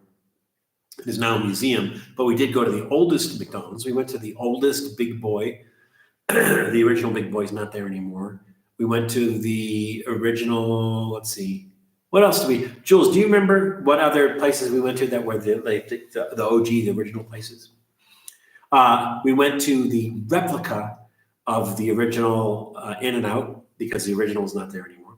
Dinah's Chicken in California was good. Yeah, they closed though. Well, there was two. There was one in Glendale and there was one in LA proper. The one in LA proper closed. So there was people made a mad scramble there. It was iffy, Nash's. I would say it was iffy. I've been there several times where like sometimes it was good, sometimes it was not so good. But yeah, it'll be missed though. Oh, you're right, Jules. Pepe's White Clam Pizza. It's a life-changing experience. Scallop Wellington. That sounds good. That sounds good. Now, I think, you know, like beef gravy and stuff in a beef Wellington, we also have some vegetables.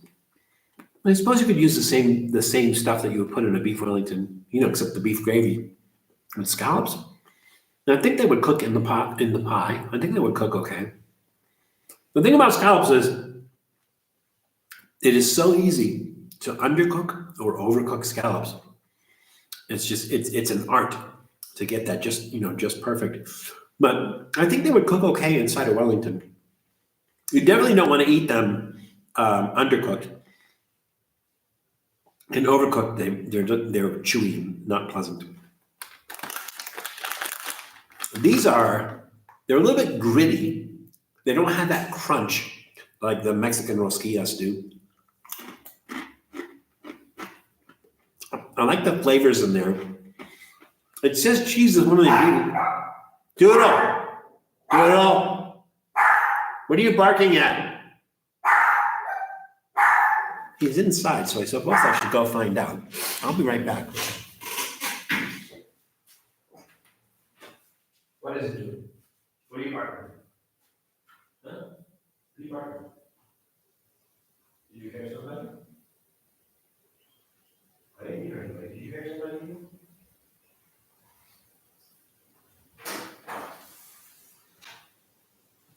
No, there's nobody else.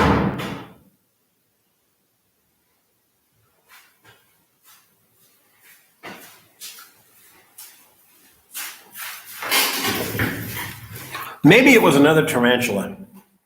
I'm not sure what he was barking at. I didn't see anything out there. It is a nice tile floor. It is a very beautiful tile floor. It is a ghost. It could be a ghost. Try Pioneer Chicken hot. It might be the best. We did Pioneer. Well, okay. So we did 2 Pioneer Chicken. Well, I say we. I did a Pioneer Chicken episode at one of the places that was still getting their mix from Pioneer Chicken, and it wasn't officially a Pioneer Chicken, and that was in Koreatown in LA. So we do have an episode on that. And then on Reckless Eating, we went to one of the existing Pioneer Chickens and got hot Pioneer Chicken, and it was very, very good. You're right, Laughing Meds. It was very, very good. Oh, you went to the Glendale diners. Okay, I think the Glendale one is still open, but the one in LA closed. I was going to say Florida. The floor is very nice. You can't see the ceilings. You can if I move this. Let's see if I can do this and not wreck everything. Beautiful ceilings here. Look at that. Beautiful, isn't it? That's the architecture down here. It's very old here. All right, let's get back to our rosquillas. These are really good. They're a little bit dry, but it's been a while since I had the Mexican rosquillas. I do like that brown rice flavor and the other flavors that they put in there and everything. I like these a lot, and I'm gonna give them a thumbs up. So our question was, when are rosquillas typically eaten in Spain? Let's see, that seemed like a long time ago. Did anybody even answer that? Let's see. I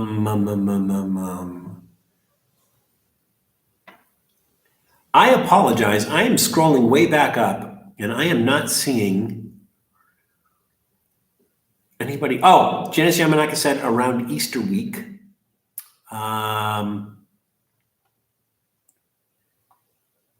Looks like she's the only one that answered that. I'm sorry, Janice. It was in fact during Easter week. You're right. During Holy Week is what they call it.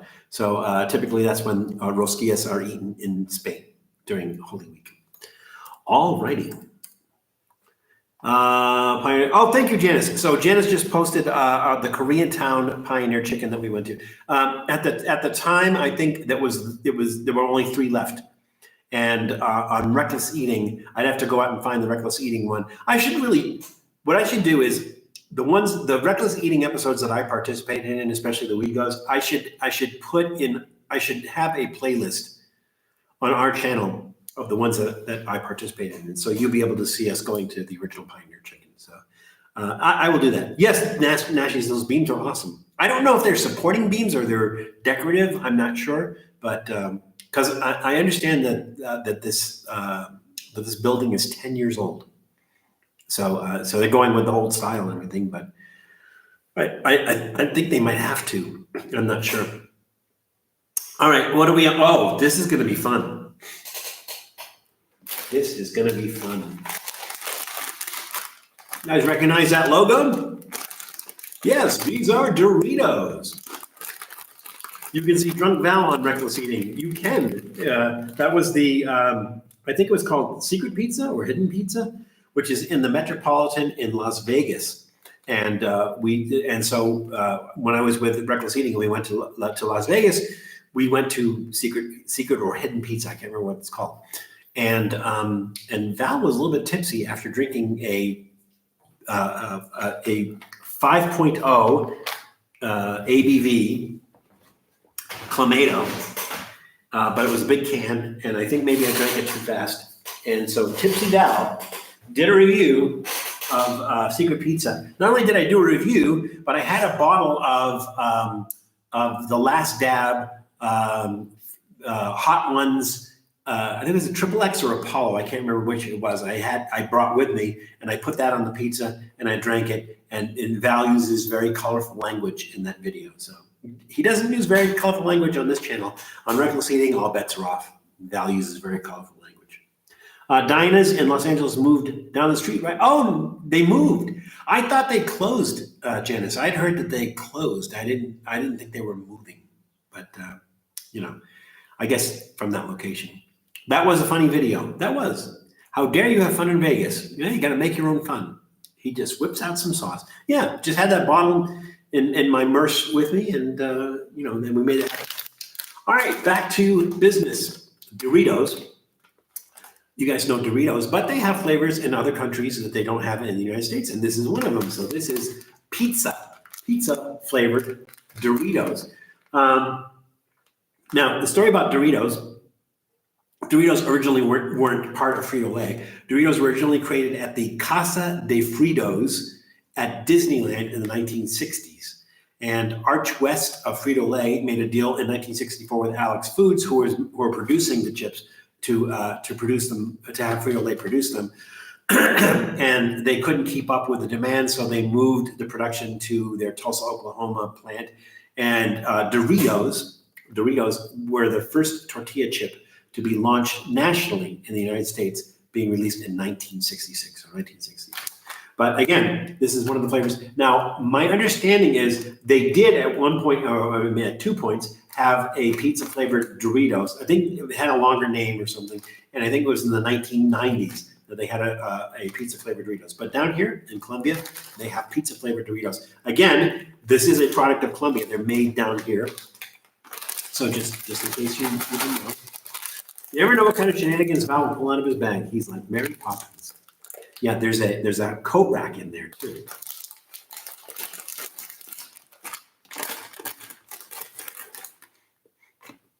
Ooh, it smells like Italian spices. That's what it smells like. It smells like Italian spices. Looks like a Dorito. Forgot the trivia question. What substance was eliminated from Doritos in 2002? What substance was eliminated from Doritos in 2002?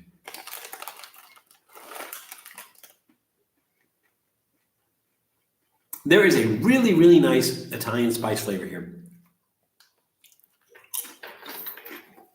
You can smell it and you can taste it. It was really, really nice.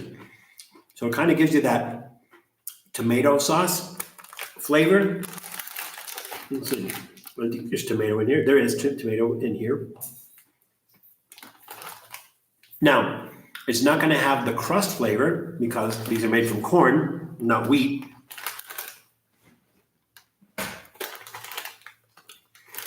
It's not a strong cheese taste. Now there's cheese in here. These are actually pretty good. I was surprised because at first bite, it kind of tasted like, like regular Doritos, but it has this really, really nice Italian spice, tomato sauce kind of flavor in there. That's exceptional. Those are really, really good. Why do other countries have better of the same product than they do in the United States? I'll never understand. That's a solid thumbs up. Those are really, really good. All right, our question was, what substance was eliminated from Doritos in 2002?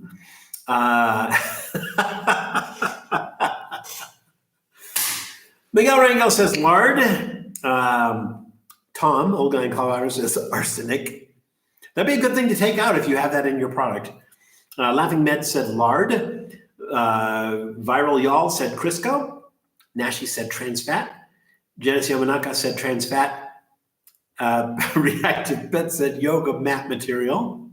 What product was that? What product was that? They said there was yoga mat material on it. Was that Doritos? It wasn't Doritos. I don't remember what it was. Capybara seasoning. That was Subway. Okay, yeah, you're Subway. Yeah, you also. I think you're correct. I don't know if lard is trans fat. I don't know if Crisco has trans fat in it, but those of you who said trans fat are absolutely correct. Trans fat was eliminated from Doritos in 2002. Yeah, at some point in time, they just decided to do away with stuff like that. Like McDonald's used to fry their fries in beef tallow, beef fat. And eventually they decided they want to make them healthier, so they started frying them in vegetable oil. And when people went to McDonald's to get the fries, they were like, "What did you do? What did you do? These aren't your French fries. These don't taste like your French fries." And so what McDonald's had to do is they had to add artificial beef flavoring to the fries. So they're still technically vegan, but they had to add artificial beef flavoring to the fries because people were complaining that they no longer taste like they were fried in beef fat because they weren't. All right, yeah, that was a pleasant surprise. Those pizza Doritos. All right, we got two left. And I think we are going to have time for Goût Mélange. All right, what's next here? These. Trying to put the spicy stuff last. These are, and there's the little octagon. This one is excess sodium.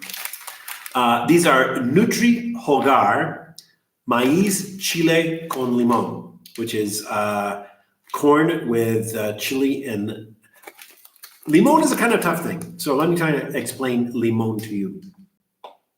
So down here, they have limon, which is what we in the United States call lime. So what they would call a lime down here is they would call it limon. What we call a lemon is a limon amarillo, a yellow lime. So it's you have a limon, which is green, which is like a lime. You have limon amarillo, which is like a lemon, yellow. And then they have something called a lima, which is Spanish for lime, and it's completely different. And inside, it is green on the outside, and inside it is orange. It's an orange fruit, and it's weird. It's weird, but that's what they call lime. It almost looks like one of our limes, but inside it's orange. Kind of strange. Anyways, so this is corn with chili and a limon, which is, I guess, sort of like tahini, except not salt. Now, here's the odd thing. At the top here, I don't know if you can see it because it's in the script letters. It says, Recuerda el sábado Éxodo 20:8, which essentially means remember the Sabbath, Exodus 28, chapter 20, verse 8. And so remember the Sabbath, Exodus 20, verse 8 is the 10 Commandments. And it's one of the commandments that says, remember the Sabbath. Which is really weird. Colombia is a relatively Catholic country. It's mostly Catholics in Colombia. There's a variety of different religions here, but it's predominantly Catholic because of the Spanish that came here. The odd thing is, especially when you're talking about the Sabbath, right? Remember the Sabbath. So I guess Christians say remember the Sabbath. It means like Sunday, go to church on Sunday, whatever. But Sábado is Saturday, and it's Saturday because the Jews would go to temple from Friday night sundown to Saturday night sundown. So Sábado means Sabbath. Anyways, just a weird thing to put on a package of nuts.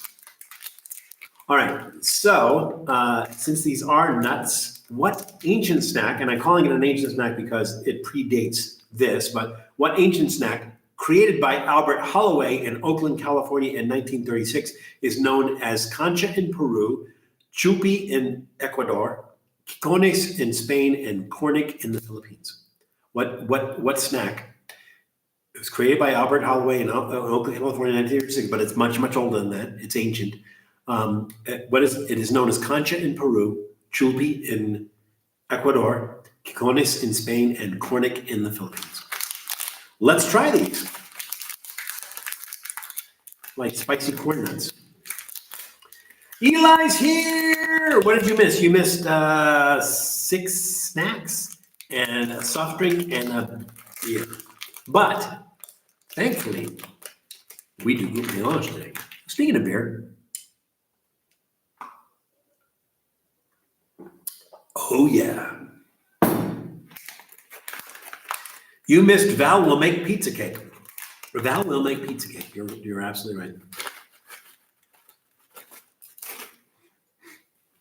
Okay, it's almost tahine without the salt. Let's see, is there it does say excess sodium though.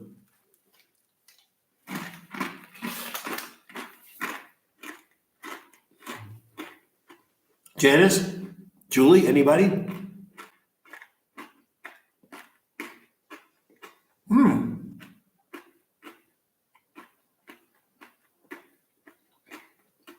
That's weird. I will elaborate in a second. Thank you, Ice Hand. And Miguel. All right, these are really nice. So they have a really nice level of heat. Now, for me, I'm kind of almost a pepperhead. I can't eat like raw Carolina Reaper or anything like that. Almost, but I do enjoy spicy stuff. So for me, this has a really nice level of spice. And also, you can taste the lime. You can taste that citric acid lime in there. And not too salty, but the corn has a really, really unusual flavor. Now, I think it's because they probably use local corn. I don't know for other, like the Inca corn that they have at Trader Joe's.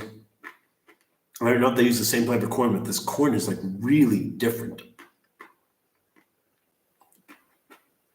It almost tastes like the masa that they used to make tamales. But corn here is different anyways. The corn that they have down here is much, much different than yellow corn that they have in the US. And once you eat the corn down here, you never go back to eating that yellow corn in the US.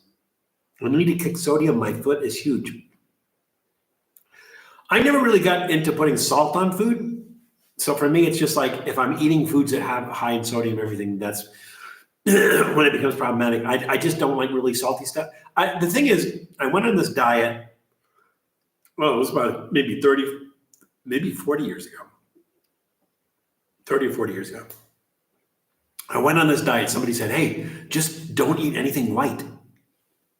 I cut out milk. I cut out sugar. I cut out salt. And so anything white, I cut out anything white. Didn't eat anything white. And I did lose some weight. And before that, if I had a cup of coffee, I would put milk and sugar in my coffee. I would put milk and sugar in my tea because that's what they do in New England. And then after I did this diet for like 2 weeks, nothing. It's easy. It's easy enough to do because you're still eating green vegetables, you're still eating meats, you're still, but you're just not eating anything white. So it's an easy. You're not eating bread. Bread is one of the things you're not eating. It's an easy enough diet to do. But I just did it for 2 weeks just because let's just see what happens. And I did lose a little bit of weight. It was okay. And then afterwards, when I went back, if I put salt on my food, it just tasted exceptionally salty. If I put sugar in my coffee, it was just exceptionally sweet. And that's like, to this very day, I don't have a sweet tooth. I just like really, really sweet is kind of my kryptonite, as you guys saw. And these are a few of my least favorite things. And so I think the thing is like now, like one of the things I don't like is stevia. And so now if I'm going to drink like a soda or something that's flavored stevia, I drink it and I get that chemical taste. And I go like, I would have preferred they don't sweeten it at all. I would prefer not sweet at all rather than to put the stevia in it. Now I know people with sweet tooths go like, well, I can drink the stevia because the stevia is not as highly caloric as sugar is, but I don't like the flavor of stevia. So for me, it's like, I would just prefer like no sugar at all, but that's just me. Val thinking, this dude is all over the place. I am. I just go on these tangents, cosines, sines and stuff. Nobody likes stevia. I don't know that that's true. I think some people do like stevia. I'm not one of them. Okay, this has a strange aftertaste. I feel like it's the corn. Let's see, ingredients. There are no ingredients. No, there's no ingredients. All right. I guess they told us it's corn, chili, and lime. That's what's in it. There's just an odd flavor at the end of it. Really unusual corn flavor. Nice level of spice. Nice level of lime. I'm going to give it a thumbs up. Those are pretty good. I'm going to say thumbs up trending downward only because there's a slight strange aftertaste, and I'm not sure what that is. Val, you're very accommodating. I'm all over the place. I'm all over the place with you. Must be my ADD. I don't know if I say I'm ADD. I don't know if I'm ADD. People have told me I am. People who are say, Val, you're ADD. But I've never been diagnosed or anything, so who knows? Do you like propelled drinks? I don't think I've had one, Steve. I don't think I've ever had a propelled drink. All right. What do we got? We got one left. One snack left. Oh, I'm sorry. The trivia question was, what ancient snack created by Albert Holloway? And he didn't create the ancient snack, but he made the snack popular. He marketed the snack. What ancient snack created by Albert Holloway in Oakland, California in 1936 is known as concha in Peru, chulpi in Ecuador, quicones in Spain, and cornic in the Philippines. Let's see what the guesses were. The guesses were what? Were there guesses? Janice Yamanaka said corn nuts. Janice Yamanaka said corn nuts. Janice Yamanaka was the only one that answered that, I think. Forgive me if I missed that. It is, in fact, corn nuts. Yes, corn nuts were invented in 1936. They were invented in ancient Peru, but they were marketed as a product in 1936. It doesn't seem like that long ago. Well, 1936 is almost 100 years ago now. Listening, but grilling ahi tuna and summer squash. Oh my God, it's I guess it would be, but that sounds delicious, Jules. Stevia is not great. Walmart, all Stevia product brands has maltodextrin. Weird. That is weird. Like, I can just taste the stevia in it. I'm a ADHD. I would say it's possible that you have ADHD. Yeah, and I think there's a difference between ADD and ADHD. And part of the reason people say that I probably have it is like, sometimes Claudia tells me like you need to relax, and I'm like, I'm not sure how to do that. Like if we go to the beach, like she would be content to sit in a lounge chair on the beach for like 15, 20 minutes, 30 minutes, hour, whatever. And I am not. So like I sit for 10 minutes and I go, I'm going to take a walk up the beach. I'm going to see if I can find anything at the beach. So It's possible, but like I said, haven't been diagnosed. But I accept that it's a possibility. I should find nuts one way or the other. I don't know if it make a big difference. But let's see. Got that. Yeah, we got that. Stevia is the devil. No, that's not fair to the devil. That is correct. All right. Oh, I'm opening this, and I didn't even tell you what it is. So the company is called Manata. This is sriracha maní horneado, which is roasted peanuts with sriracha. In Colombia, they call peanuts maní. In Mexico, they call it cacahuetes, but in Colombia, they call them maní. So this is roasted peanuts with sriracha. The company Manata was founded in 2017 by Natalia Trios Lodoño in Bogota, Colombia. So again, sriracha flavored roasted peanuts. I don't know if they're in the shelves or not. We'll find out. So our question is, sriracha chili sauce was created in 1932. I thought it was much older, but sriracha chili sauce was created in 1930. Oh, I'm telling you when it was created. All right, I gave you half the question. The question was when and where was sriracha first created? So you know it was created in 1932. That's half the question. The other one was where. So where was sriracha first created? It was created in 1932. ADHD can be crippling. It's classified as a disability for a reason. I don't know. For me, it can be like if I'm having a conversation or if I'm trying to have a conversation with somebody, and I'm in a room with people who are talking, and the television's on, I'm just lost. I just get completely lost. I can't focus on the conversation that I'm having and stuff. And it's even more complicated here because I'm in a room full of people speaking Spanish. My Spanish is limited. I'm trying to understand what they're saying. But if I'm having a conversation with somebody in Spanish, they're talking to me in Spanish, and then I'm hearing everybody else talking, and then I'm hearing the radio playing or a band playing or the television or something. It just gets too much. So Trader Joe might still have organic, pure stevia, but still have that. Yeah, it does. It'll always have that aftertaste. ADHD are movers and shakers. Val, looks like you were doing well. I want ADHD. No, I don't think so. I live with it. Again, I haven't been officially diagnosed, but I live with what you would consider the symptoms, and it's not pleasant. Like, yeah, you do get stuff done, but you don't always complete stuff that you're doing. So, like, you might be in the middle of doing something, and then you switch and you start doing something else. And again, it's like it's really hard to focus. Like sometimes your body goes into like autopilot or something, and you're just like you're somewhere else. So it's not if that is what I have. If that is what I have, it's not like something I would recommend to people. Like you want to be an achiever, just drink some more coffee. Do you guys remember that? I think it was I want to say the 1980s. They had this commercial called the Coffee Achievers. And I think David Bowie was in the commercial. And they called it the Coffee Achievers. Like, drink coffee and you'll achieve a lot of stuff. You'll end up leaving, my God, tripods. Like, I'm trying to remember. I did lose 2 tripods. So I don't know if you guys saw the episode. It just came out, what did I say, last week? The Welsh food. The episode with the Welsh food. So I was in Bristol, England, and I went with a coworker. We went over to Wales, where was it in Wales? The capital of Wales.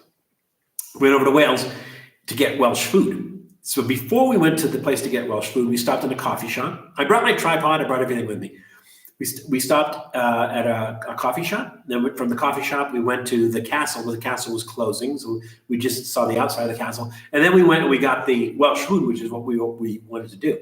Then, as we were getting ready to leave, I realized that I left my my tripod in the coffee shop. So we went back to the coffee shop, but it was closed. So I lost that tripod. But it was the second time I lost a tripod, and I can't remember what the first one was. But love my raw organic stevia. See, I told you that there's somebody out there that loves stevia. Full disclosure, she also loves,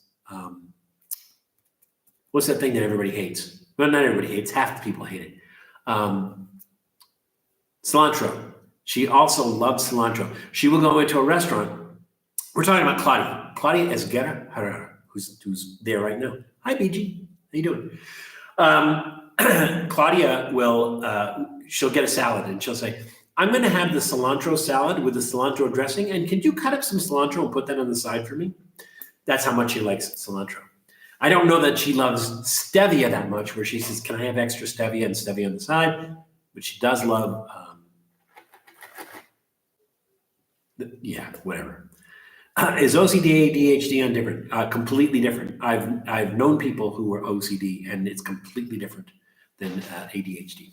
And that also can be crippling, especially depending on how bad you have it. Because I know people personally that had it so bad they couldn't leave their house because they would have to they would leave the house and they would have to go back and check the door. Then they would leave the house and they would come back and check the door. And, so yeah, OCD can be like really, really bad and crippling. I mean, whatever. And most of the time we learn to deal with it. Whatever. Raw stevia aftertaste. Well, it's the stevia current taste, not even the aftertaste. It's the current taste of stevia. Like if I'm eating something that has stevia in it, and I can tell immediately, and I'm like, this has stevia in it, doesn't it? Although, I will be fair, Claudia, I don't know if you remember recently giving me something with stevia in it, and I said, does it have stevia in it? And you said, yeah, and I go, it's not that bad. So it maybe didn't have as much stevia in it or something. I don't recall. Yeah, well, Jules, I know you don't like cilantro. Claudia loves cilantro, but Jules does not like cilantro. She's probably one of those people that are genetically predisposed. They have a genetic predisposition to not like cilantro. I don't know that stevia is the same way. It's just like to me, it tastes metallic. I mean, like chemical. So. I have OCD, and it is not. No, it is not OCD. It's obsessive. Yeah, obsessive compulsive disorder. That's right. I'm funny, Val. Funny. How am I funny? What do you mean funny? Like I'm a clown? Do I amuse you? How am I funny? How am I funny? Best episode ever was the Colombian hot dog in the park.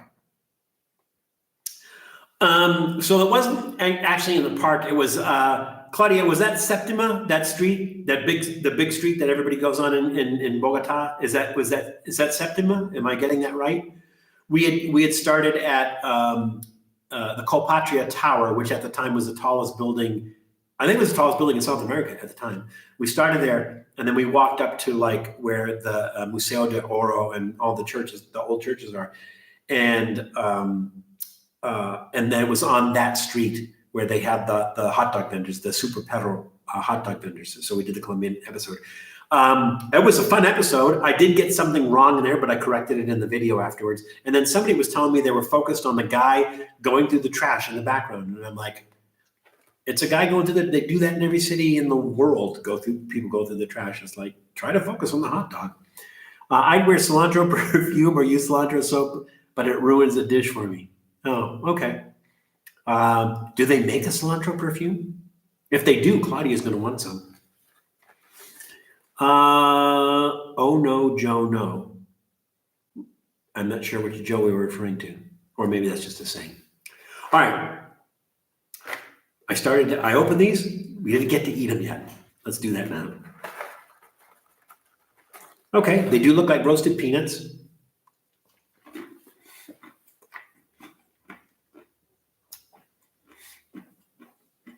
They have an interesting sriracha flavor. It doesn't really have that heat,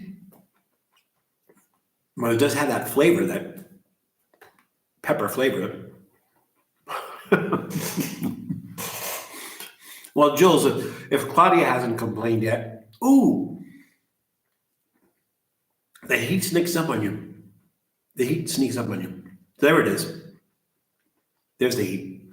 It's not really, really hot. It's just, that slight burn kind of comes in afterwards. They taste like dry roasted peanuts. They're not oily.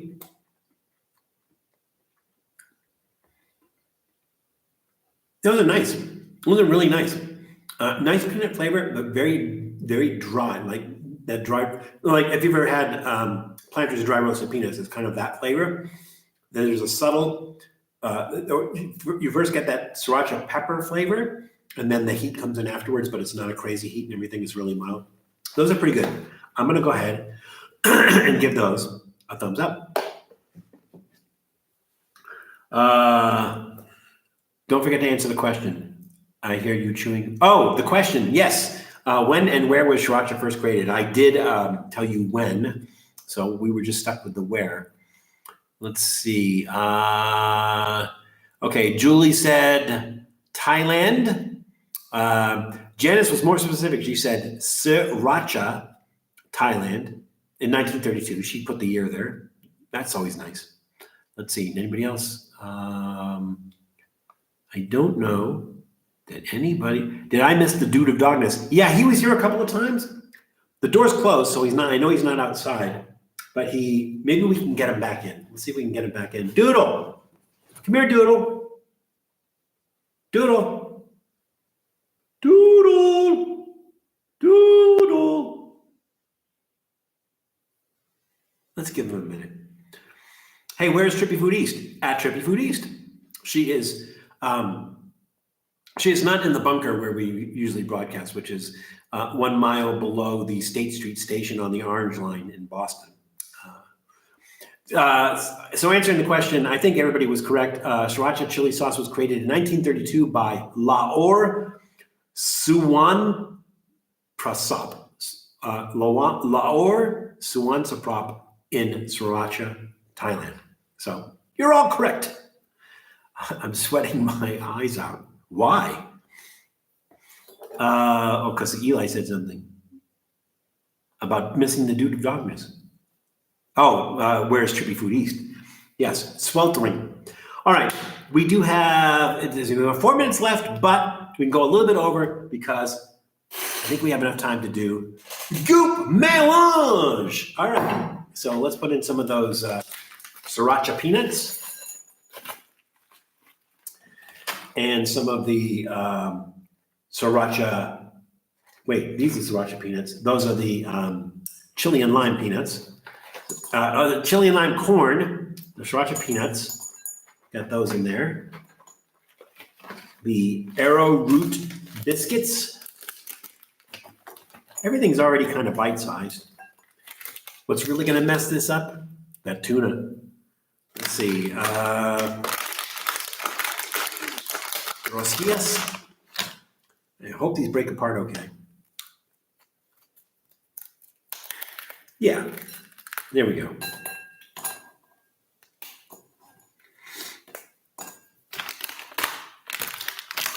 The sun was spicy. Yeah, when it gets to 115, it's like, it's not pleasant.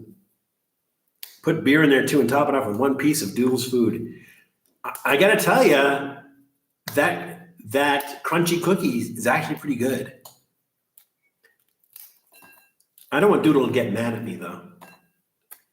All right, let's see, the pizza Doritos.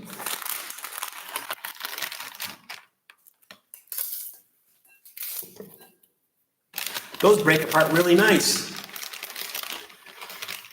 Well, Julie, that's what you get for putting your tongue on the sun. Okay. The olives, the what is it? The salmon stuffed olives. I think maybe we'll just kind of cut a couple up.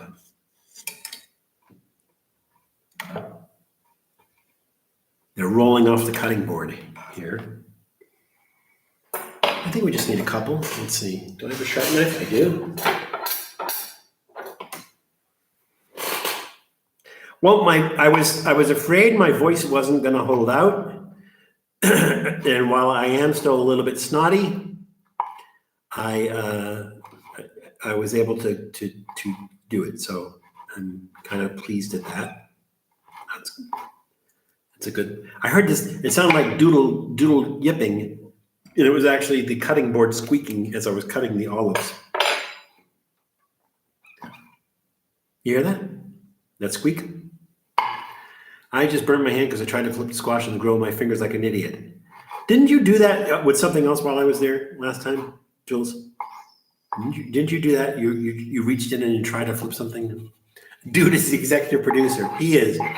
He's like, don't make me come in there.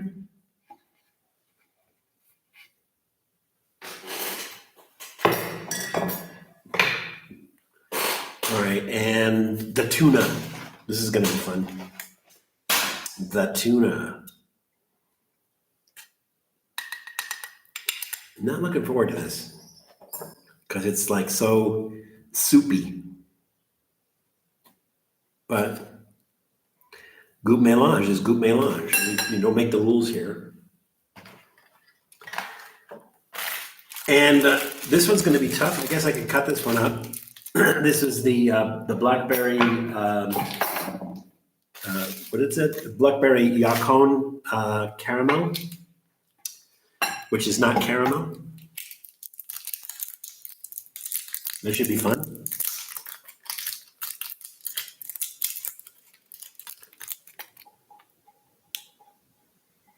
Sundays are for menudo and campechanas. Yeah, not here because that's a Mexican thing. I don't know if you can get menudo here or campechanas, but you can get a lot of cool stuff that you can't get elsewhere, like the stuffed chicken necks and capybara. All right, that's going to be weird. Let's see. Am I missing anything else? All right, you know what?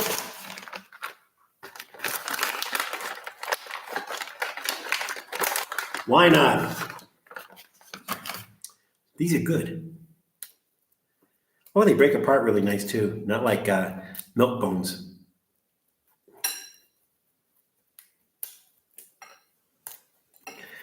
Laughing Meds. I don't think it's something you can get. It's not something. It's something you have. I don't think it's something that you like.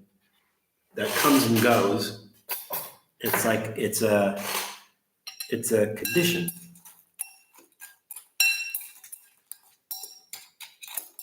It's a disorder. It smells weird. I think it's the tuna. There we go. So good. So good for you.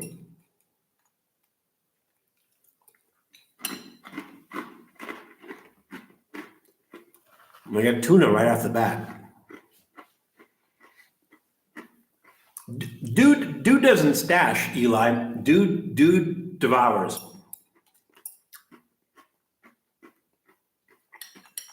Okay. The dog cookie. I got the taste of the dog cookie. But the rosquillas are very similar. Not much of that chip.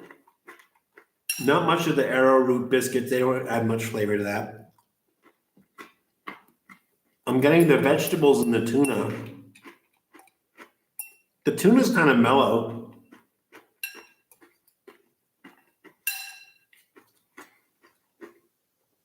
Let's get some of that corn.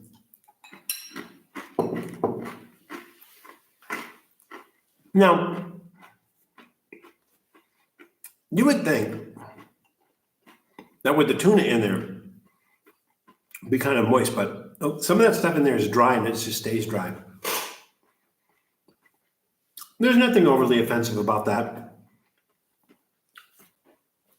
I think like you wouldn't want to make that because of the tuna, but there's not any crazy flavor in there. I didn't get that like that the taste of the caramel in there. It wasn't really strong. I'm gonna give it thumbs in the middle, trending upward, only because like why would you do this? No, why would any sane human being do this? Thumbs in the middle, trending upward. But it's not terrible. I've had a lot worse. I've had better as well. So once again, I did answer the question. Okay. Once again, I thank you all for joining us. I apologize for not having a live stream for a couple of weeks, but I was really physically unable to do it last week. But I really, really appreciate you guys joining us today.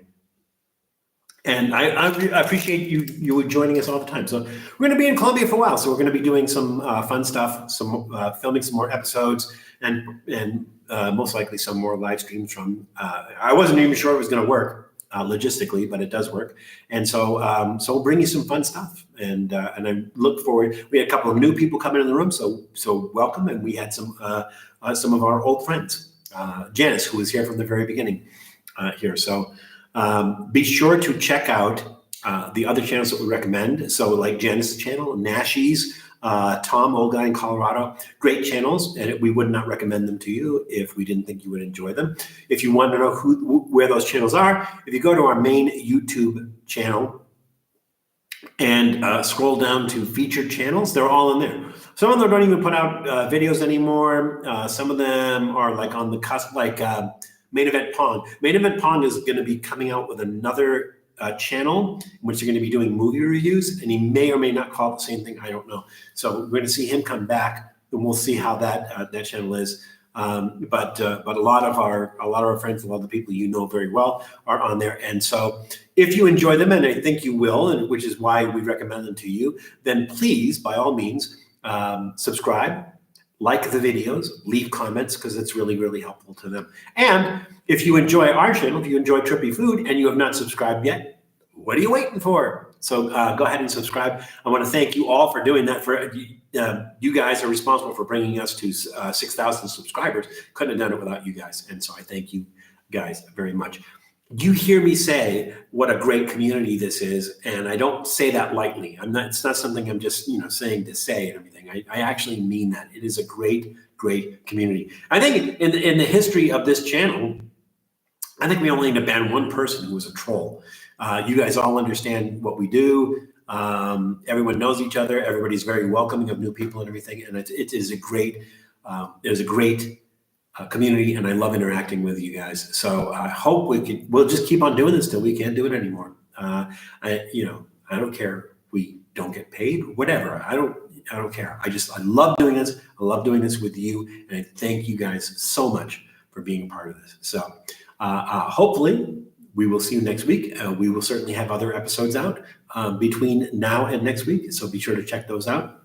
And what else can I say? I thank you guys from the bottom of my heart for your support. Thank you so much. I always say, like, remember it's crazy out there. It is crazy out there. There's so much craziness in the world. Look these floods in Central Texas and everything. Just be careful out there. Be careful, and be sure to take care of yourselves. More important, take care of others. And we'll see you soon. Thank you all. Good to see you. We'll see you again next week.